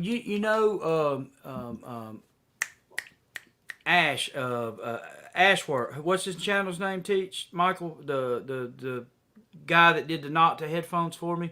What's his channel's name? Tom Ashworth. Prospector's Cash. Yeah, Prospector's Cash. So he was supposed to send me my headphones back, but I have not seen them. But he has designed me a set of bone conduction XP headphones that work with what? A Nocta Legend. Right. That's going to be interesting. Right. That's going to be very interesting. But I have not seen them yet. He told me he was sending them back, but I know how the U.S. Postal Service is. They might be in China and have to wait on them to do the whole loop to get back to me. But we will be going through that. He had to put an amplifier into, and I think this is one thing too. I think this is a clue of why we don't see bone conductions yet for the Legend and for the MindLab products. He had to put an inline amplifier to get those detectors to push those headphones. So we know that the XP has some kind of amped up speaker capabilities over those. Now we may see that in Nocta's. I hope Dealet and them is paying a lot of attention to those bone conduction headphones. I hope that we see something like that in the Nocta lineup on the next detectors. I hope so too. I really do, because that's just a great feature. There's no question about it. Surfside Dan says, "What do you know about the battery life of the Acupoint? What have you seen, Calabash? Because I know you've used it. It seems to be, dude. I've charged it one time and I've been using it. And he's talking about the little graph it's got on it too. I think, don't it, Michael? It's got the little battery graph on it. Yeah, it does. Yeah, that's another good feature. That visual, I'm just like that, man. If I can see somebody do something, I learn better by seeing a visual, or I can retain better by a visual. And that little visual screen on that Pinpointer just makes it easier for me. I mean, it just, you know what I mean? If I accidentally go into the settings, I know, just wait and it'll come back out of them. Where sometimes if I'm just on the button, beep, bop, whoop, beep, and then it changes something, I'm like, oh crap, what did I do? How many times, y'all ever done that in the field? Oh yeah, I've done it. I've done it underwater, like beep. And then look, when you get a system underwater, if you thinking the field's bad, when you got your system set up underwater and you make a minute change to it, it's just amplified more than land. I mean, when I'm scuba diving, if I change a mask or I change a setting on a metal detector, it's amplified a lot more than it is on land. So I like the screen. I wonder how that Acupoint's going to hold up underwater. We may give that a run too. Yeah, you definitely need to do that, because I think people would love to know that information. Digging Canuck says, I agree. I don't like my Pinpointer to be ultra sensitive. Digging Canuck, you can do me a favor. Will you please let Delic know that we're on here promoting the Acupoint Pinpointer, and we're also promoting the Score and the Legend right now too, because she seems to think that we might be going against her, and we're not. We're actually trying to. Whoa, keep me out of that loop now. Whoa, I'm good. we're promoting those products, and we want people to know. We want people to know that these Nocta products are out there, and they're good products as well, for sure. I think she should send you a score, Teach, and a double score. That's my opinion. Right. I really think she should send you one. I mean, if she's watching, I think she should send you one, because the goal here is to show cross brands, and her machines would benefit by being on your. You know, I'm already showing them on my channel, but they would benefit. It's just a plus. It's a win-win situation. It's a win-win situation, and like I said, I've got this Acupoint Pinpointer, and I want to show this because this is an incredible product that Nocta has created. And the Legend is an incredible product. The Double Score is an incredible product. They've got good machines. They've got good quality to those machines. And I want to be able to show them on our channel and be able to display them in a very good and accurate way to help people make the best informed decisions about those machines and which one's going to suit them the best. And that's what I'm trying to do with and here's the deal with that. You can't show a machine that you don't have. Right. And here's the thing. Metal Detect Northwestern Wisconsin says, if Delic is watching, I bought a Double Score from watching these three guys. There you go. You know. I mean, what more does she want? She should understand that, you know, we're trying to help the metal detecting community. And give them the best informative information that we can possibly give. BK says, what's the warranty on the Acupoint? I think it's 2 years. Am I right, Calabash? That's right. You got me on that one. I'll let y'all handle that. I think it is 2 years. It's 2 years on the box. Yeah, so 2-year warranty. Digging Darrell brought, 2-year warranty on the Pinpointer. I love Nocta products. I think Nocta makes a great product. I think they're an up-and-coming company that has a lot of potential. Dude, I'm going to tell you something, Teach. I'm going to tell you something. I know that Nocta and MindLab are having their problems, and that has nothing to do with us. Right. But I'm going to tell you something. I bet you Nocta is knocking fire off of some of these sales across with these prices that they have and their machines, the quality of their machines or the performance of the machines. You know, we keep seeing this battle. You know what I mean? We keep seeing. We see Nocta fire off. We see MindLab fire off. We see Nocta fire off. We see the Xterra Pro come out. Xterra Pro is a great machine, at the price point. We see Nocta maneuvering with the Legend prices. You know what I mean? Right. And it's just we seen the 700 by MindLab $599 at Christmas for a minute. You know, it's very interesting times. But their next machine, the Legend's great. But I'm really, in my mind, I am looking at their next, whatever their next release is going to be, in my mind, I'm going to be really looking to see what they've done and how they've took. You know, we see a change made. What I'm getting at is we see a refined change, in my opinion, made on the double score with the iron filter. Okay, it's more refined. It's more easier to use. So I wonder what other refinements they will take from what they've done with the Legend and put in a higher end unit. Exactly. This is going to be interesting. And that's the thing, Calabash. You and I and Michael, I mean, we've all contributed to that to try to help them with the promotion and with the improvements in those machines. And just like Blasted Cat says, you know, you stepped up and listened and earned the right to be promoted. Exactly what these guys are doing. Yeah, and Blasted Cat, I appreciate you so much for saying that. Because dude, as bad as argument as me and her had, she'll answer me and is very attentive to if I send a message. You know, I'm glad that relationship's healed. I really am. I really am. That's what I'm trying to do. That's what Michael's trying to do. That's what Calabash is trying to do. We're just trying to promote these products in the best light that we can and help people make informative decisions about what's going to be best for their money, what they're going to spend their money on. And these machines all have great strengths that people can take out and they can use immediately. And we're providing them with the information to take out and start using these machines, whatever the situation is. Yeah.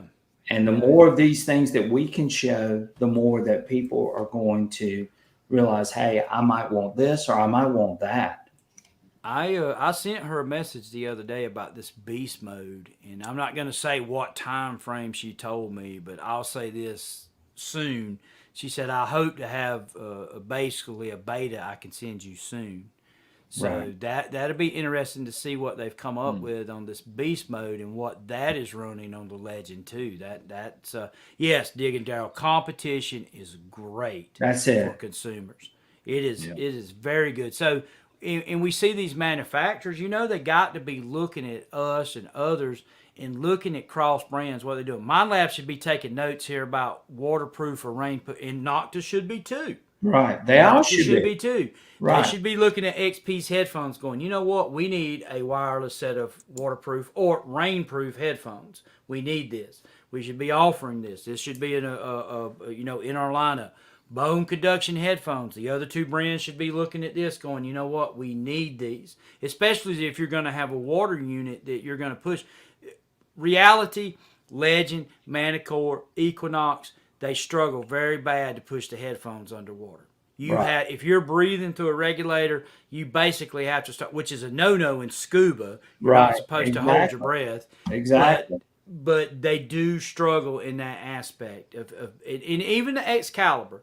The Excalibur was the loudest one of all, but it's nothing compared to bone conduction. So if they're watching, they need to be thinking about that. I was trying to this coin.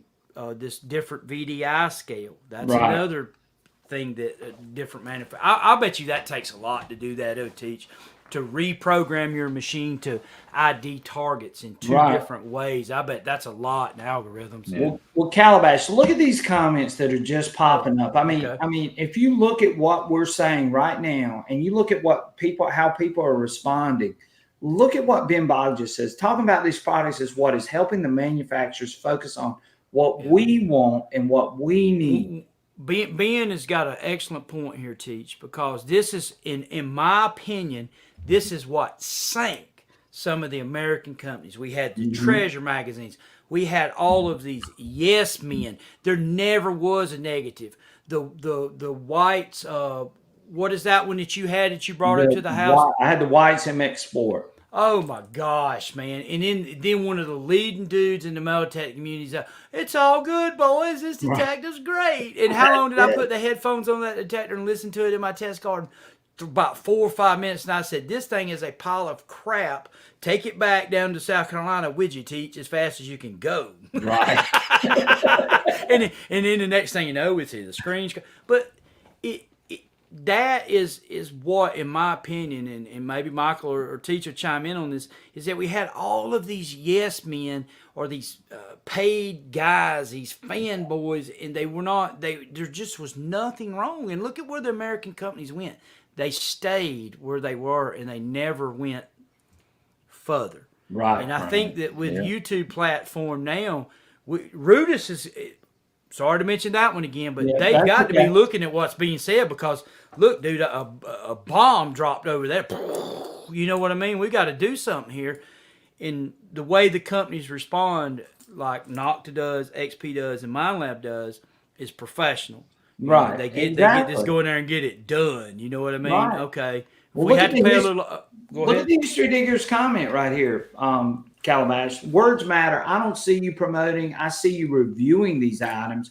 You're helping others make the best informed decisions for their detecting situation. Yeah. Which is exactly what we're trying to do. Okay, let me give this one. And me and Michael was talking about this. MindLab, get your head out of the sand and make a decent pinpointer. We don't want a pinpointer that has 9-volt battery and is just a different color than your last version. Would you agree with that, Michael? I agree with it, yeah. Okay, if you're watching MindLab dudes down under, get your head out of the sand and get us a new pinpointer from MindLab that competes with these other cats. Exactly. Exactly.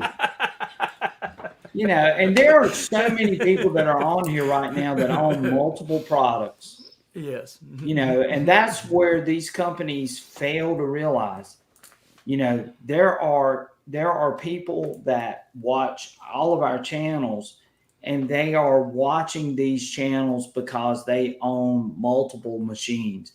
They want to know which situations to use those machines. They want to know what's the best settings for those machines. They want to know, you know, what machine is going to perform best in this situation versus this situation. And we all know. I mean, we all know. We've all been through all of this. We know that there are some machines that perform better in certain situations versus others. Why would you not want all us three promoting those things to the audiences that are out there that are paying attention right now to this live stream? And they're listening to what we are saying. They're listening because they know that all three of us understand how to use these machines, how to put these machines to their best use, and what situations are going to be best for them. You know, talking about different companies, and I'm going to say this about the guy that owns XP. I told him, I said, you know, when the Manticore and stuff come out, I said, look, you know, I said, I love your product. You guys have been very good to me. We have a great working relationship, but my channel is based on facts. If the Manticore beats the XP, then, you know, I'll be showing that too. And you know, that guy's response was not, hey, you know, I really wish you wouldn't do that. You know what his response was? He basically said, that is why we send you stuff, because that is your job to review products honestly. Exactly.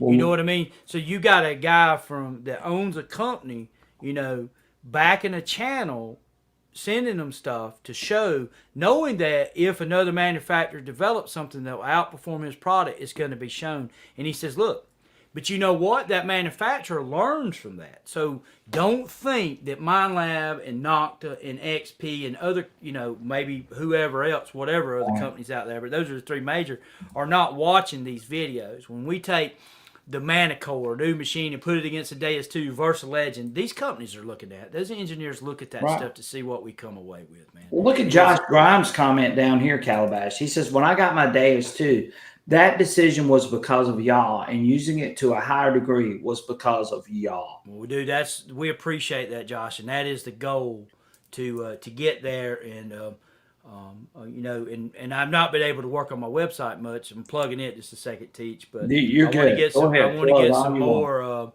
more information consolidated there, and I'm going to get back on that this coming up week. Had some family health issues with my mother-in-law, some stuff going on with her, and she's really sick. So I've kind of been trying to do this, and today I got out. But that M8 coil, and here's the game plan, Teach. I just want to shoot my game plan. Sure. out Go real ahead. quick. Go ahead. So WS6 Master, full tones.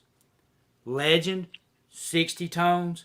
Manticore, one region, all tones. This is what I want to be hunting with in the trash, and I'm going to go up, and I probably will put, since I'm going to be stuck close to the house, I may go up and lay a diagram out at the old house and start just kind of cleaning it out and run an experiment on camera.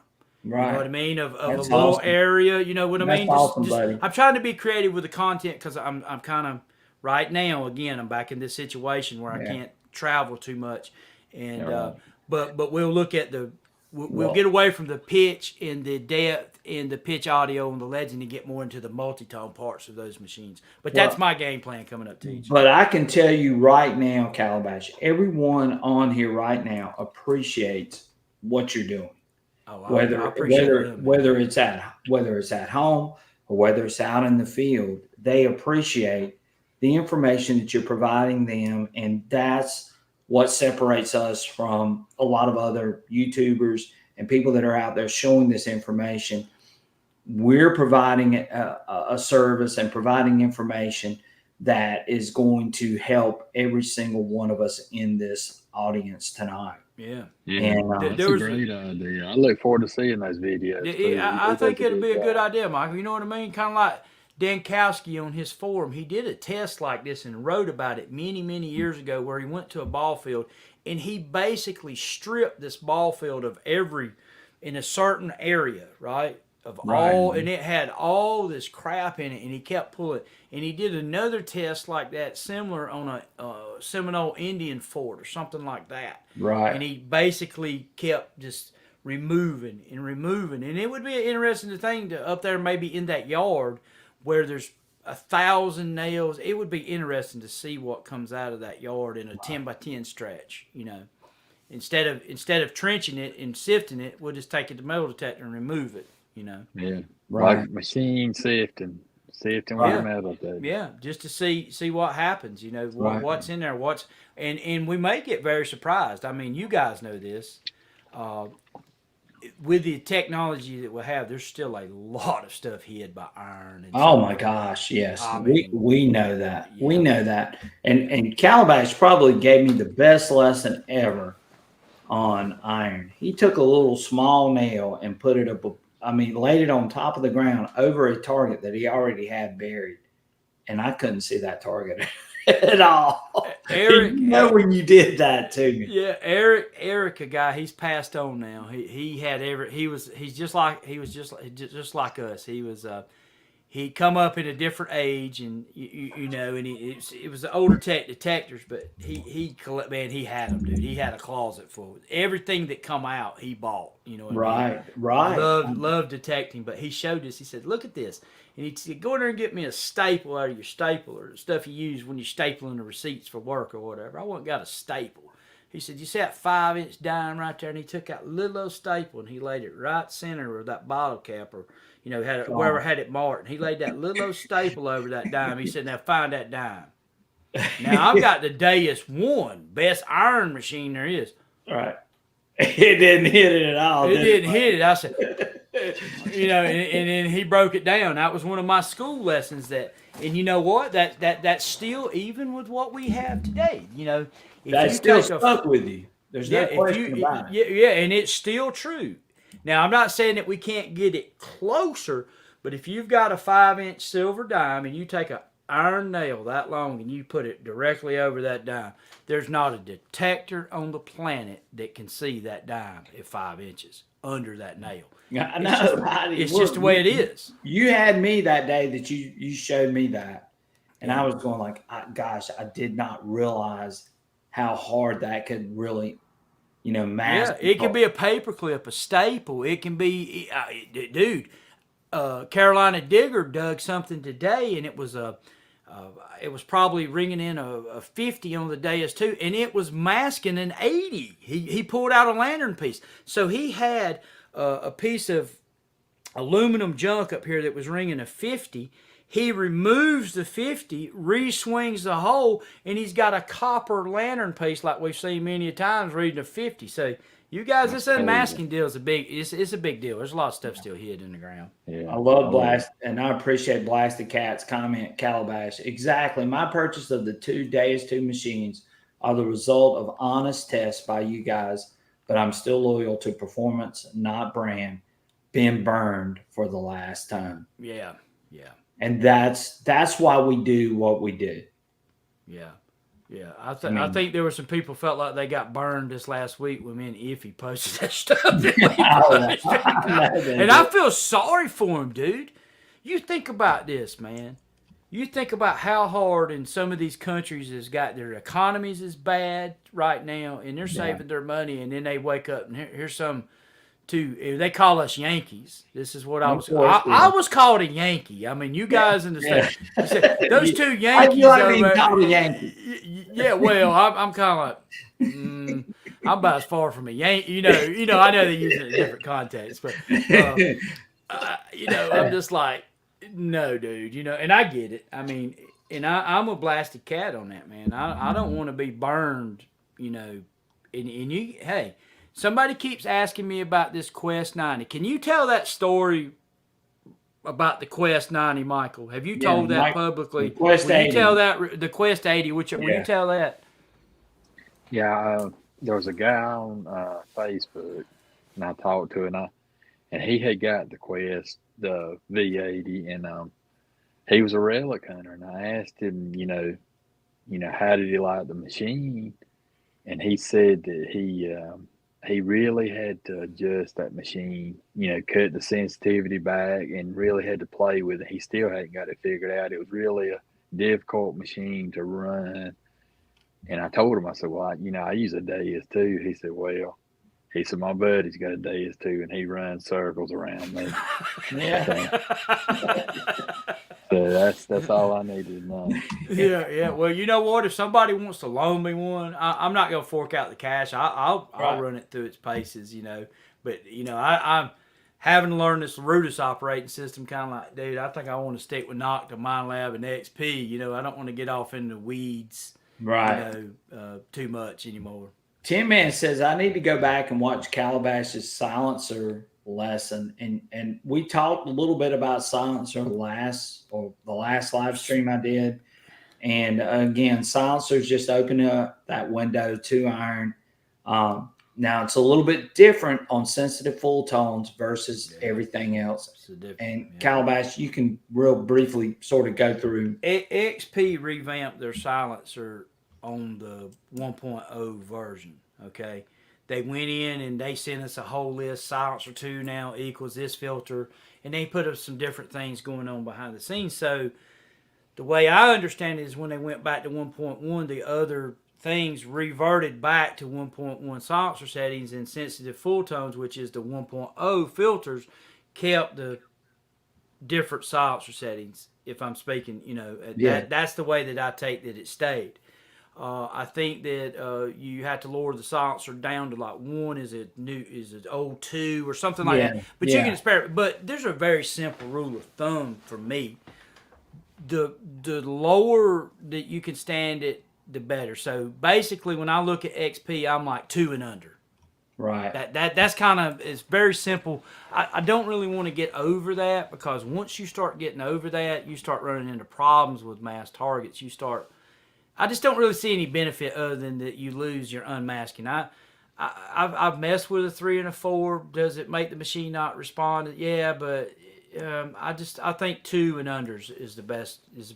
Just simple rule of thumb. You go if you get 2 and under.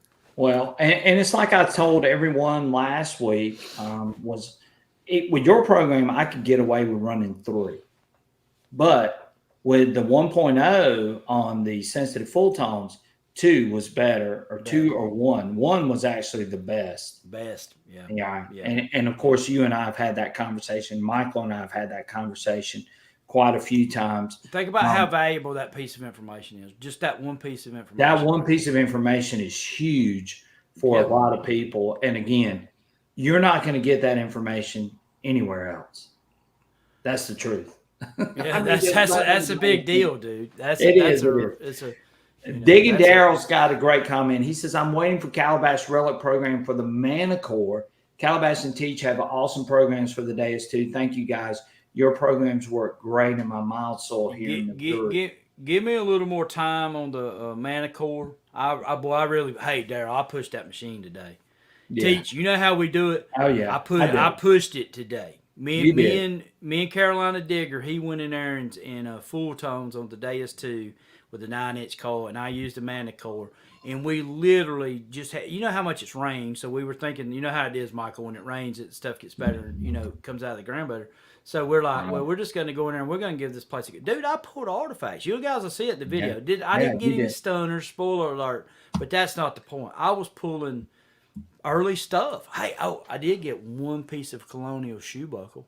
Oh, wow. That's a Colonial shoe buckle out of that place. I mean, dude, come on.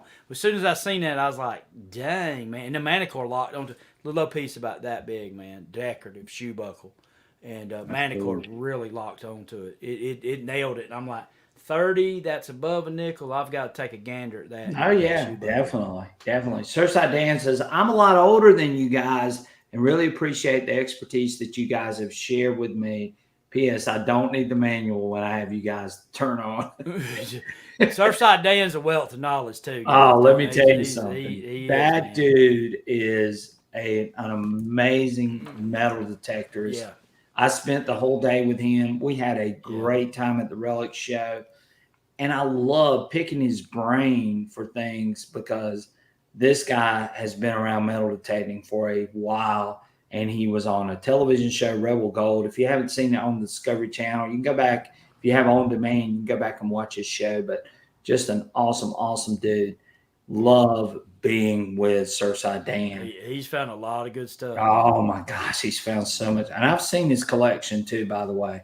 And he is an awesome, awesome metal detectorist. But love having him in here. He said, Blasted Cat says, and that is a knock on no other brands on the way, but just my personal preference. I'm assuming he's talking about something.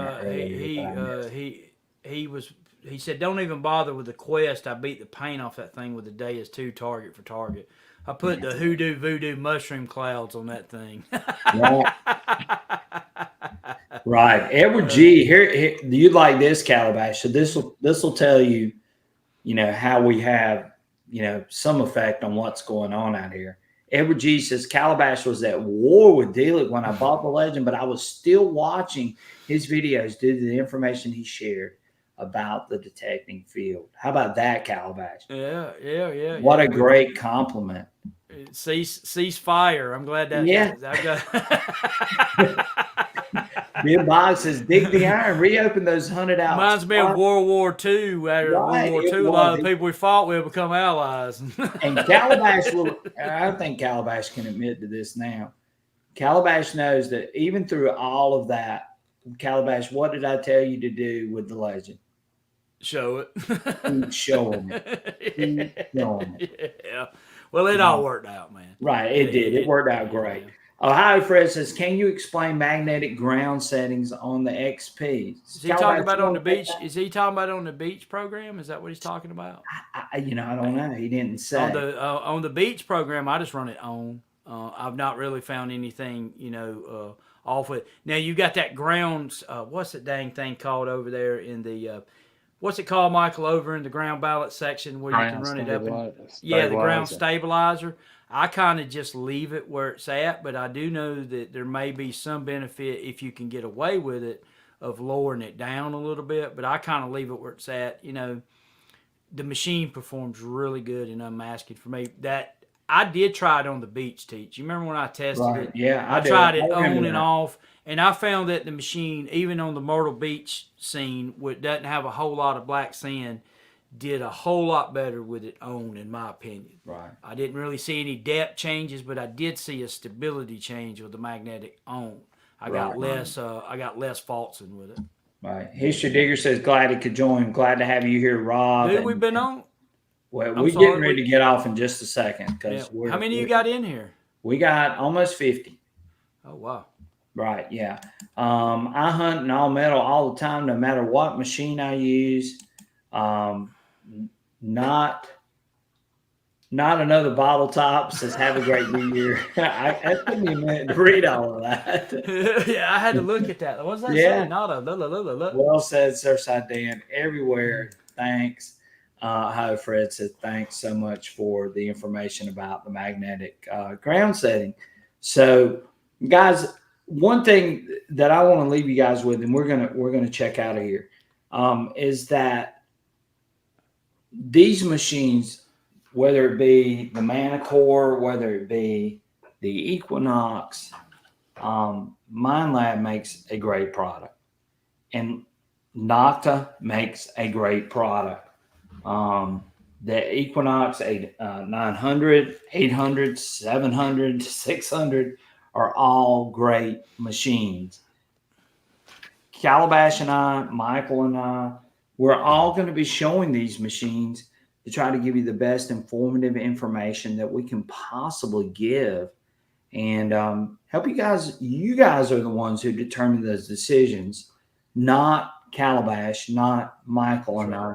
We're just providing you with some of the information that we're getting on some of the things that we're seeing out in the field, as well as some of the tests that we're performing. And that's what we're here for. I mean, we're here to basically help you guys to make those decisions, and you eventually ultimately decide what's going to be the best machine, whether it be budget, whether it be hunt conditions, site conditions. Those are the things that you guys have to sort of cipher through. And if you need help, you can ask any of us, and we'll be glad to assist you on what you're actually looking for. And Digging Daryl, thank you so much. Hit that like button. Yeah, thank you so much. Hey, what time? Whoa. What? Whoa. I come over here for 2 hours of my time. I want to see something give away. We're going to give something away. And don't be trying to be slick slide out on them, cheapskate. I want to know when you're going to start giving away some stuff on your channel. Dude, you didn't see that disastrous giveaway I had. You got to share with me this picker thing. Dude, me and Iffy's on there, and I'm trying to take a number, dude, and everybody's hitting 42, 20, because I was trying to give those the codes away. God, it was a disaster, man. And then I'm like, I'm not sitting here going, yeah, this guy here needs to be reviewing tech. He can't even figure out how to run a giveaway counter. Michael, did you see New England's Land and Sea's comment about the stabilizer in the wet conditions helping with the faults? And that's a good piece of information. I did not see that. Where? Yes, right there. New England Land and Sea says for your go ahead, ground stabilizer 2 in wet condition really does make a difference with faulting. So that's a good piece of information to put out there. Oh well, definitely. I see it right here. Okay, I put it up. Yep. Ground stabilizer 2 in wet conditions really does make a difference with falsing. Yeah. So there you go, Calabash. That's something you and I can use. Yeah. Sure. That's a good piece of information out there to think about. If you're in the field and you're getting faults and you can't get the machine to calm down, there's a setting to go. Make sure that you're right with that. Right. But, definitely. So our giveaway tonight, since Calabash has brought that up, our giveaway tonight is going to be for a premium membership for the, what is it, Calabash? Tell them. That Go Terrain app. Man. That Go Terrain app. All right. It's for iOS, and it's for a full year. Do you got both? Do you got Android and iOS? I have Android and I have the other. But if you do the Android, I can only do, I think it's 3 months or 6 months. 3 months. It is 3 months. Yeah, it's I think 3 that's right. 3 months. Yep. If you have an Android device. But if you have an Apple device, it's for 1 full year. Yep. That is a great feature. Calabash, tell them about the Go Terrain app for the XP machine. Dude, You know, man, I'm not. I was like kind of hesitant at first. You showed it, and I'm like, and then I was like, well, let me look at this thing a little more, and I got to looking at it, messing with it, and then it's really impressive when you take your XP machine and you can log your targets, you can see your grid. Hey, and one thing, I said this in another video, it will show you just how sorry your grid pattern is. You know what I mean? You think, oh, I've covered this whole place. You've covered all this territory, Yeah, and then you realize, hey, I didn't cover this, or I didn't cover that. Yeah. Or hey, I tell you, Teach, and this is where I have not used it, and I want to do it, like when we're gridding the beach. Right. We put that grid on the beach and actually go back and look at my grid pattern. But you can do the group thing. You can mark the property lines. And this is awesome, dude. It has a property line. Basically, you can set, it's called boundaries, and you can set the boundaries. So let's say that me and you and Michael's up on his permission, that good permission he has, and we know that there's some state land over here, and we definitely don't want to get caught metal detecting on state land. Well, we can all three put ourselves into the group and then put that pin on that perimeter of where we want to be. And if we cross that, you don't want to cross it and get on state land, but if you did, or private property, you could immediately correct that, because it will go off with a warning. You can set a buzz, and the thing will literally go till you get back inside the boundaries. Plus, I can check Michael's grid pattern. I can check Teach's. I can see what they found if they right. You can see where I've hunted, and that's not good. I don't like knowing where I've Well, dude, hey, Michael, you know what's coming. I'm going to ease over on his grid pattern and try to find something and talk teetotal trash. What'd you do, leave this here? But, hey, last time I did that, I've done that to him before, and he's kind of jumped up and slapped me.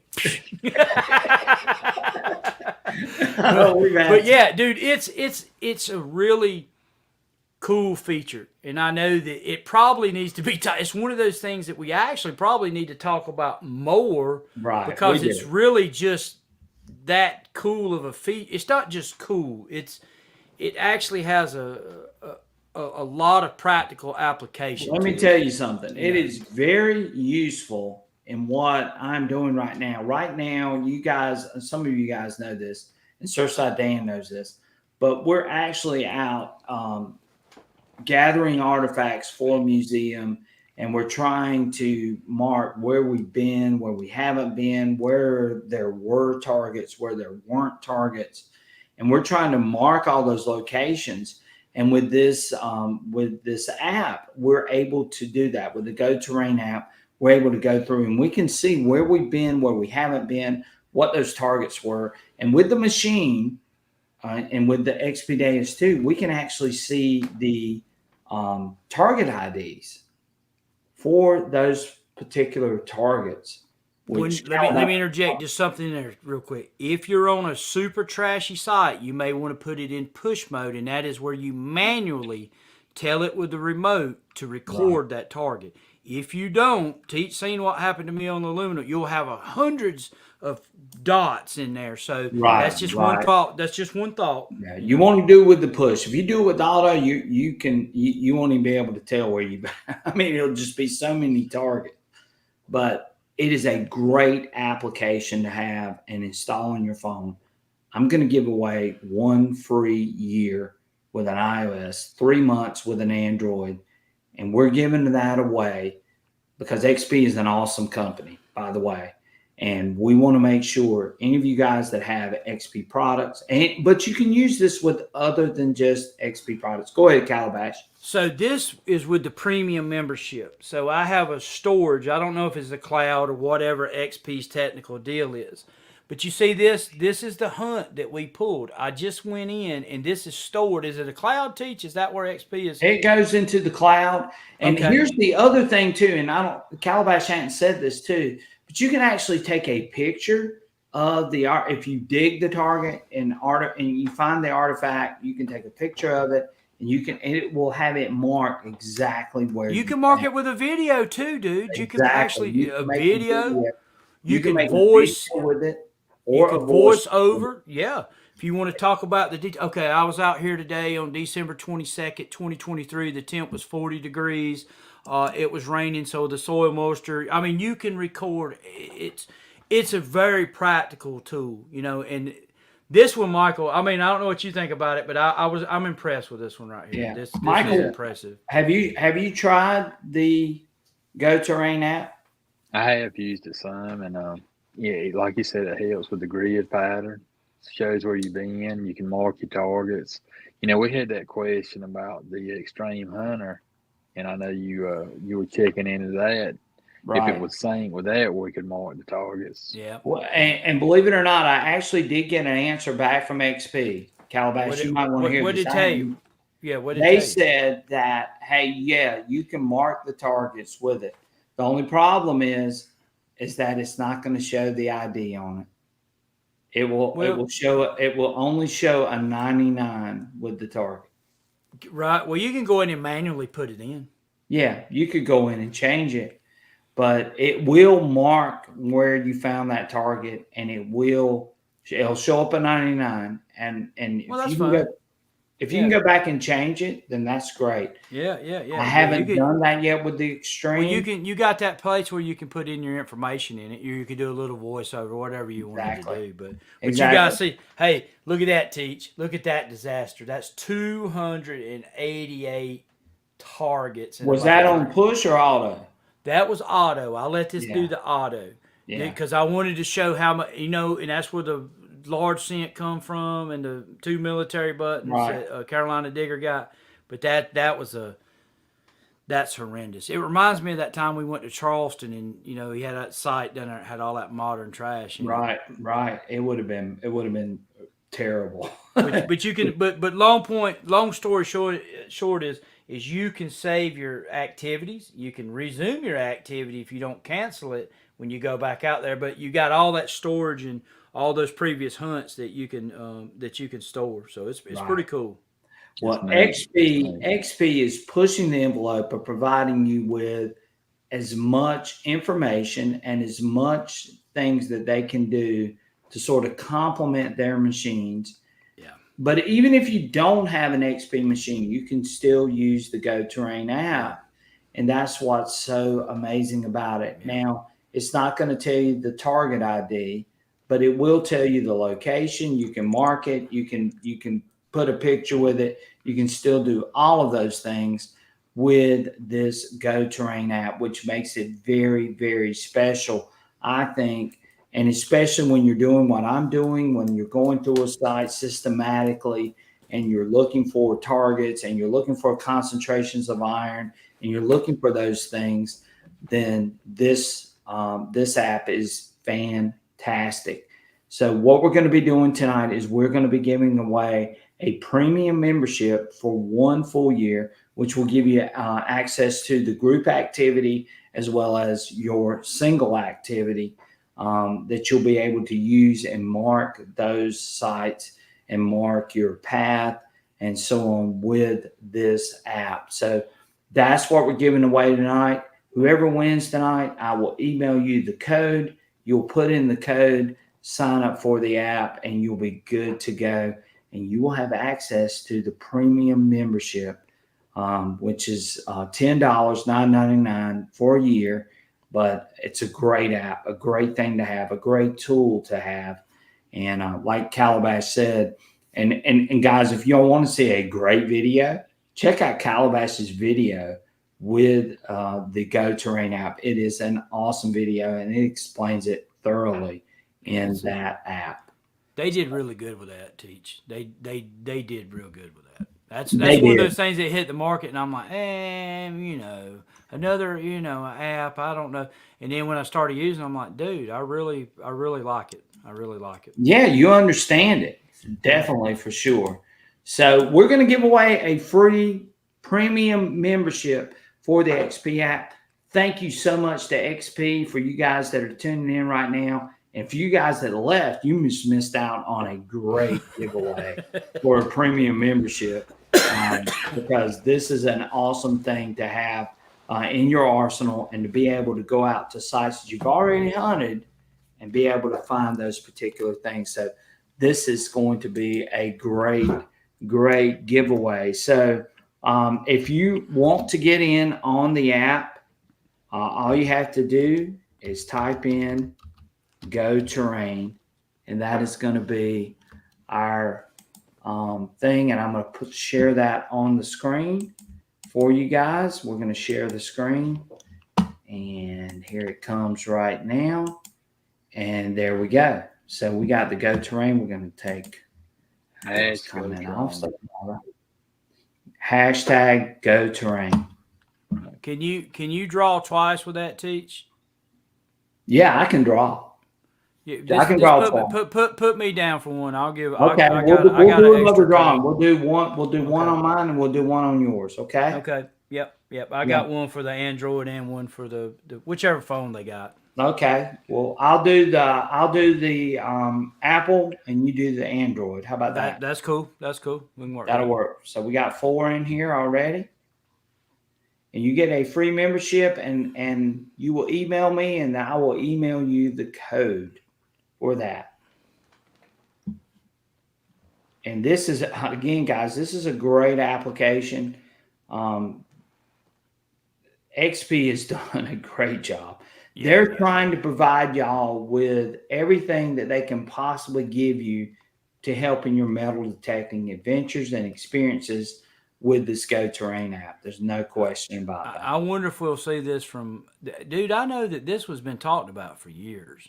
Yeah, This has been talked about a long time, man.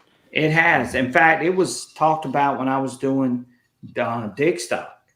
Yeah. And we thought we were going to get free access to it, and it actually came about later. Now, what the holdup was, I don't know, but I'm telling you, XP did a fantastic job with this application.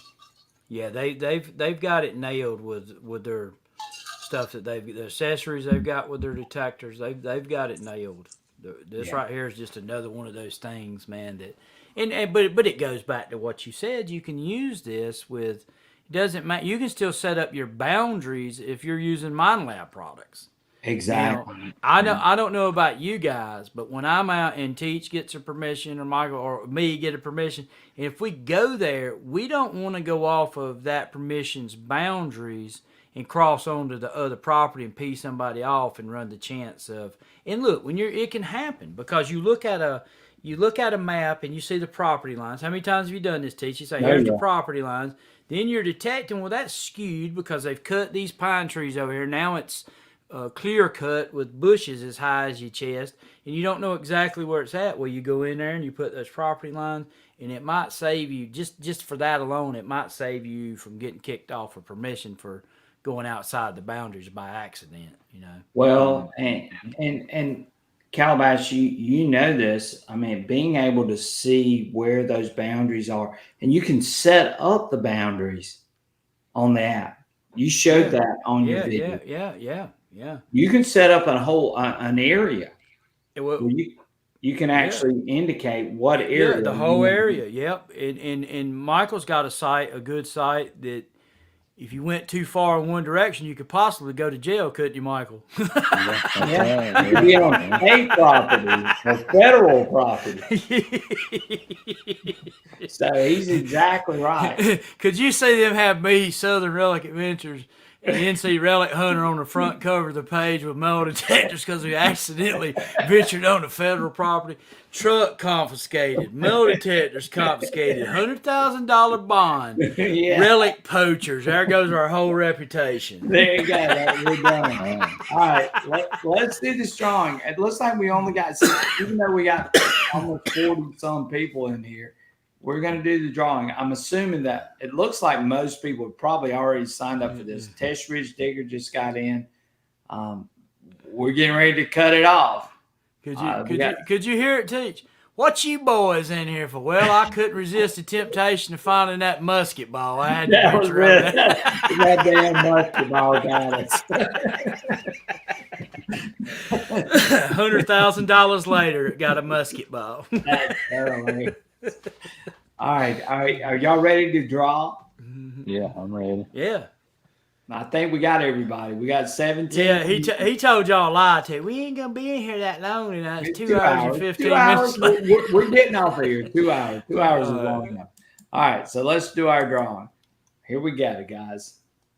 Here you go, Calabash. You're seeing it. Dude, I got to have one of these, man. This looks Johnny Gary's. C. I don't know that I know Johnny C. Dude, and what I was that, know- man? That was some kind of slick thing at the end there, Teach. It Yeah. stopped on the other dude. Yeah. Or is that just how it does to make the... That's just how it does. Johnny C., you are the winner of a premium membership for the Go Terrain app. So we appreciate you. John, this is Johnny C.'s first win, and we're always excited to see someone win for the first time. And Johnny C., you need to email me at sransc@gmail.com if you're on here. Hopefully you're on here, which I hope he is, because he got his name in. So He is. I seen the comment. Yeah, I'm here. he's on Thanks. here. He's here. So Okay. you need to know, is it Android, Johnny, or is it Yeah, iOS? we need to know if it's Android or iOS. Or And look, Teach, I'll just let them email you since you already got your email up. Sure, And then yeah, I'll just we'll do email that. you the code for whichever one it is that they need. right. Well, we're going to do this one more time because Calabash is going to give away a free app. Yeah, and it doesn't matter if it's iOS or Android, whichever one they need. Premium app, whichever one it may be. But Johnny C., email me. Let me know whether it's Android or iOS, and I will send you the code for whichever one you guys or you would like. All right, we're going to do this one more time. So this time, we're going to back out of this. Let's put us back up here one more time. There we are. We're going to do this with Calabash. Calabash is going to give away one as well, either Android or iOS. So we're going to go back here, and we are going to refresh this. And we're going to put this up one more time, and it's going to be hashtag Calabash. How about that? Man, What do you think about that? I think this is a high-tech redneck show. I like it over here. I've got Yeah? to figure out how You to like do this this? drawing. Dude, you ought to see me in iffy signals, man. I mean, saw what you were doing. I didn't need to see it. No, So- I was like, this is a total disaster, man. Y'all did awesome though. Y'all did a great job. You really did. I like Iffy, man. He's a very level-headed. He's different than me. He's more level-headed than me. He doesn't get as worked up as I do when people start attacking you. He's more, I've got this. Watch this. All right. So we are at hashtag Calabash, and we are going to do our next drawing for the giveaway. And again, you can email me and let me know. I'm going to take down my email real quick. And you guys can email me and let me know. But it's hashtag Calabash. And we're going to wait, and we're going to see how many entries we get in for this as well. Hey, I'm gonna show you up. So hold on a minute. I'm feeling good tonight, Michael. Hold on a second. So whoever wins, is it gonna work? Yeah, it'll work. It, I just took it down for a second, but it's okay. okay, you good? Yeah. Since you got the fancy drawing machine, whoever wins tonight gets a shirt and a hat. And I'll just shoot me their address, and I'll ship it out to them to each. Okay. I'm going to give you a hat, and I've got to get West Coast shirts sent out. I ain't forgot you, dude. I'm going to give a shirt and a hat away. 2. Wow, this thing is acting crazy. Well, I was going to give you a shirt and a hat. Yeah, well, we all right. We all right. We all right. We got it. Just remember, when you come over there and I give you a shirt and a hat, you just say that I have the best live stream in the world. Oh, wait a minute now. We got 23 entries already, Calabash. So they're getting a shirt and a hat with mine. That added to it. That added to it. We got a lot. Look, we got a lot of people in here that are dude. commenting real quick. Bart Cubbins, Delco Detecting, Edward G.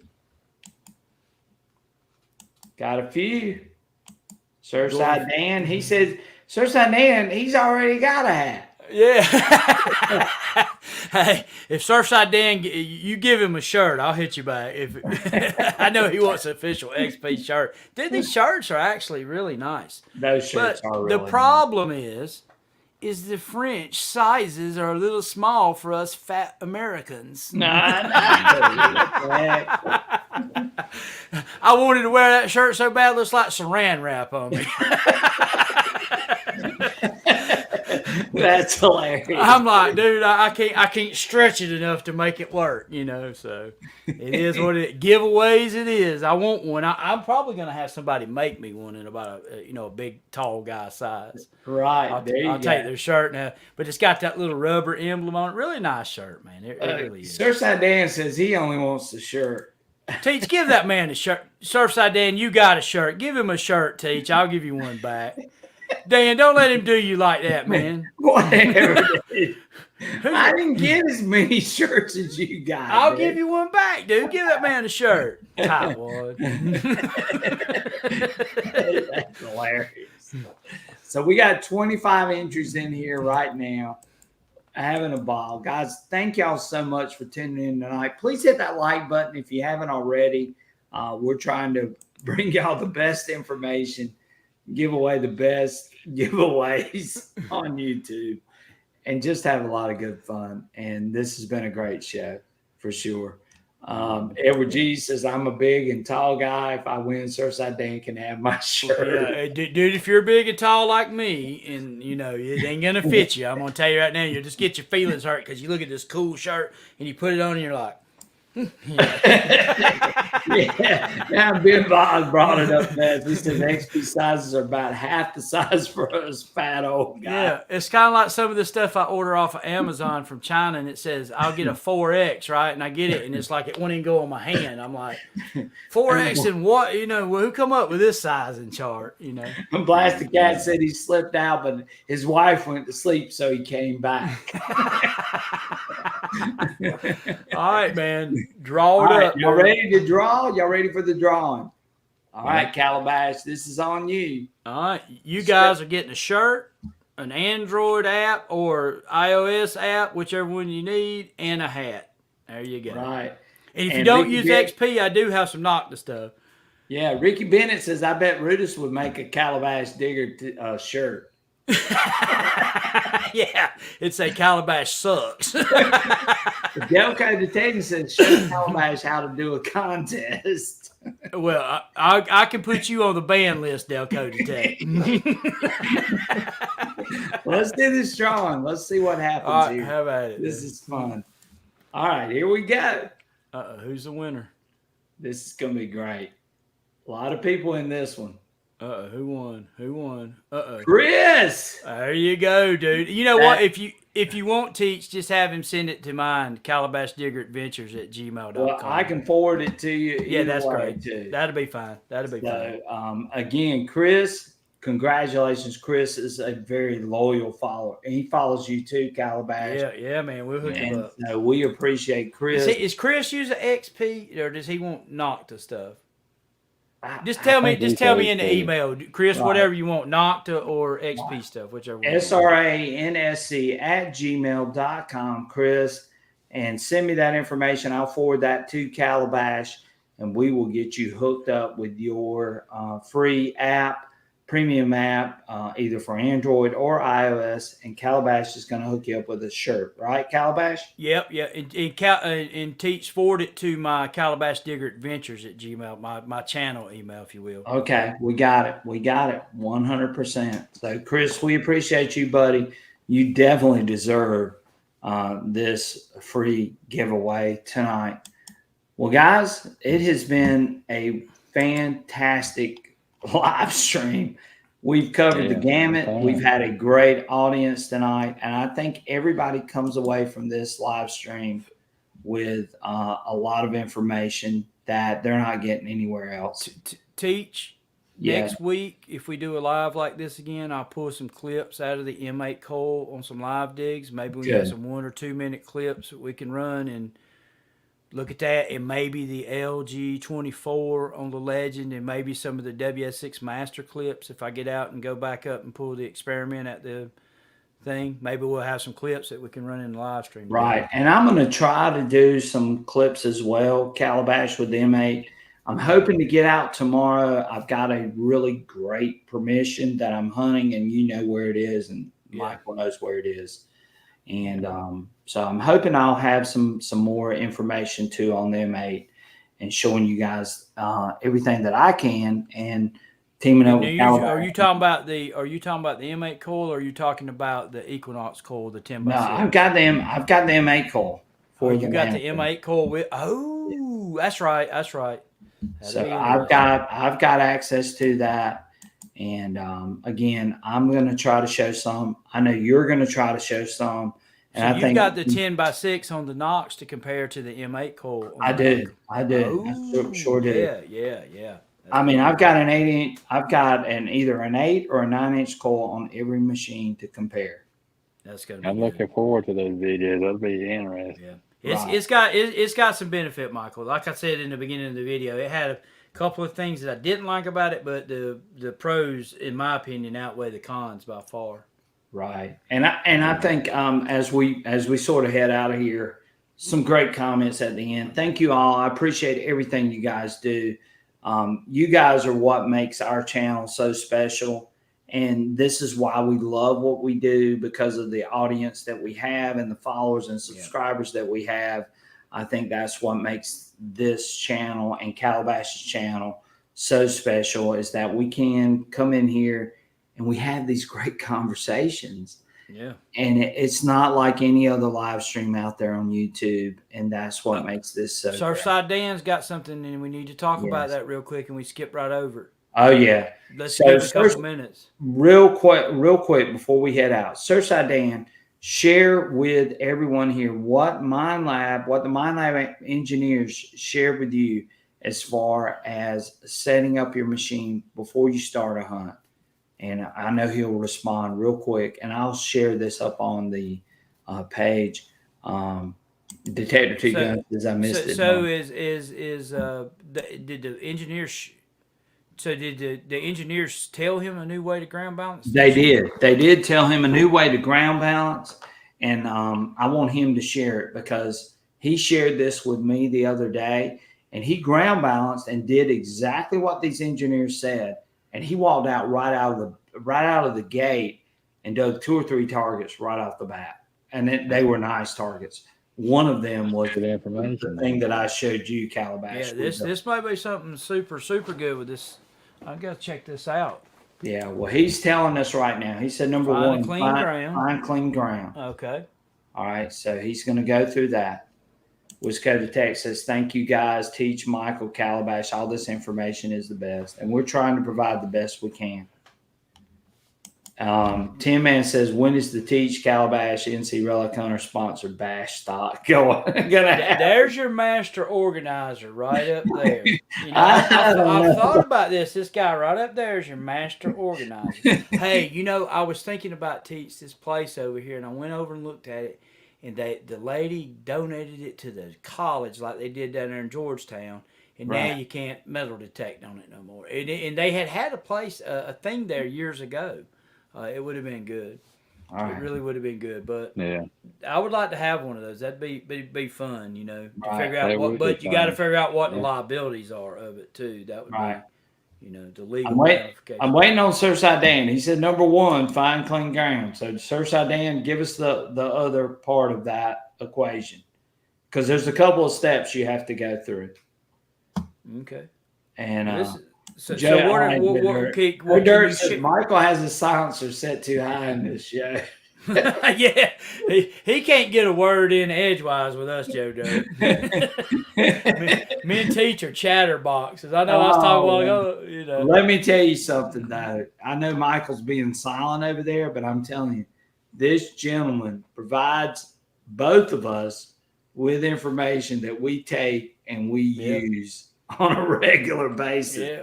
He does. I know he's quiet and he doesn't like really speaking out sometimes, but I'm telling you, this guy gives us things that we can use and apply out in the field. Yeah. And that's why I have him on here, because he is one of the main sources for that information. Well, this is the trifecta. So we'll start, and then we got Iffy in the thing. He's just not in here with us tonight. You know, that's kind of our circle of, hey, have you tried this? Well, let's look at this. Let's do that. Exactly. Okay. And Michael comes up with things that I wouldn't have thought about doing. And Calabash knows this too, because he's relied on Michael for some of these things too. And even though I know Michael's not speaking out, but a lot of the things that we've done especially over the last 6 or 7 months, have all been because of Michael. So, yeah. We really have wouldn't you say it's Michael? We have a metal detecting think tank off camera, don't we? Yeah, that's really what we have, ain't it? That's exactly right. Mm-hmm. So, First Light Dan says, step 2, do a noise cancel. Then run your sensitivity up till it gets noisy, then back off till it gets quiet, and then ground balance. Do a noise cancel, then run your sensitivity up till it gets noisy and back. Okay, Stan, so the question is what does this, my question for you is what do we accomplish by doing this? Is it just tune the machine in more? Is that what we're saying? That's basically what he told me today. So, okay. And he says, make sure you hold your coil 2 inches off the ground. Off the ground. Dude, up there at that old house, man, that is such a hard place to try to ground balance a machine. Yeah, how are you going to ground balance with all that iron around? Yeah, that's true. That hard finding a clean spot is one of the hardest part of it. Yeah, it is. Well, I appreciate that information. I'll try, though. Hey, I got a spot out here in the yard. I'll run that procedure and then run it over the deep stuff in the test card and see if we see a difference on it, see what we can see. Well, Dan says that the machine is tuned to perfection. Now, this is for Mind Lab machines. We're not saying that this is what you need to do with Expeditous 2 or other machines, but this is what Mind Lab is recommending as far as tuning their machines. I'm on pop. Well, I know we've been out here too long. We'll talk about that next week, because there's a question I have. I wonder if you could find some ground where you got the nails out and then ground balance over it has a little bit of rust contamination in it, how that would help on the relic sites. But that's a whole nother, that we'd be here for another hour talking about that. And Surfside Dan says, pump the coil only when you ground balance. Ground balance. Okay. That's it. So there was Fly Rock, or Joel says whole coil or pump coil, and he's telling you right there to do that. And we'll try that in the test garden, and we'll see what we see, if it cleans up even that little bit of mineralization, if it cleans it up. Right. Okay, guys, we've been on here for 2 hours and 30 minutes. We kept it under 3 hours at least. But my God, look what we just shared with everyone. Do you still got people in here? How many people you got in here? We still got over 35, but we were up to 50, over 50. And so again, there's a lot of people that are tuning in for the information, and we're sharing it. We're providing great content. We're trying to give you guys everything that we can to try to help you be successful out in the field. I appreciate each and every one of you being here tonight. You guys are awesome, and this was a great show. And we, again, are so excited about the people that showed up tonight. Congratulations. And Calabash shared some of his giveaways. I shared my giveaway tonight too. And for those of you that tuned in for those giveaways, we appreciate you extremely a bunch. And I can't thank you guys enough. Check out Calabash. Calabash does a great show.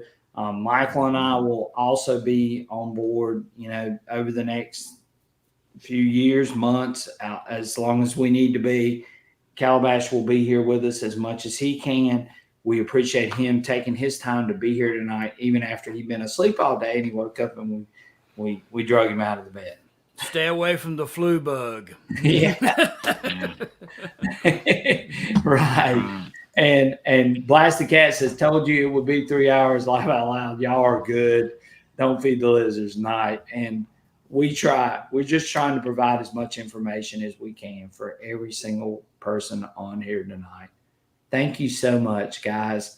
Thank you, Calabash, for being here tonight. Thank Enjoyed you. it, man. Thank you, Michael, for being here tonight.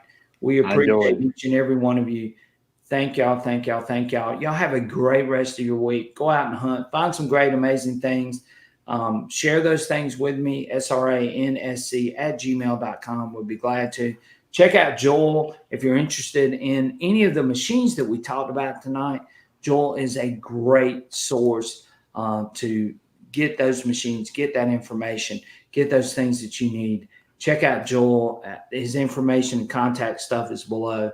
He can get you whatever you want, whatever you need, and he'll get you a good deal on a machine, accessory, whatever it may be.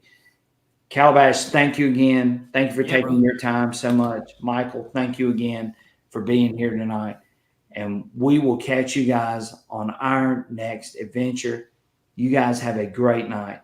We'll see you guys. Take care. Good night, guys. Adios, amigos. Later. Later.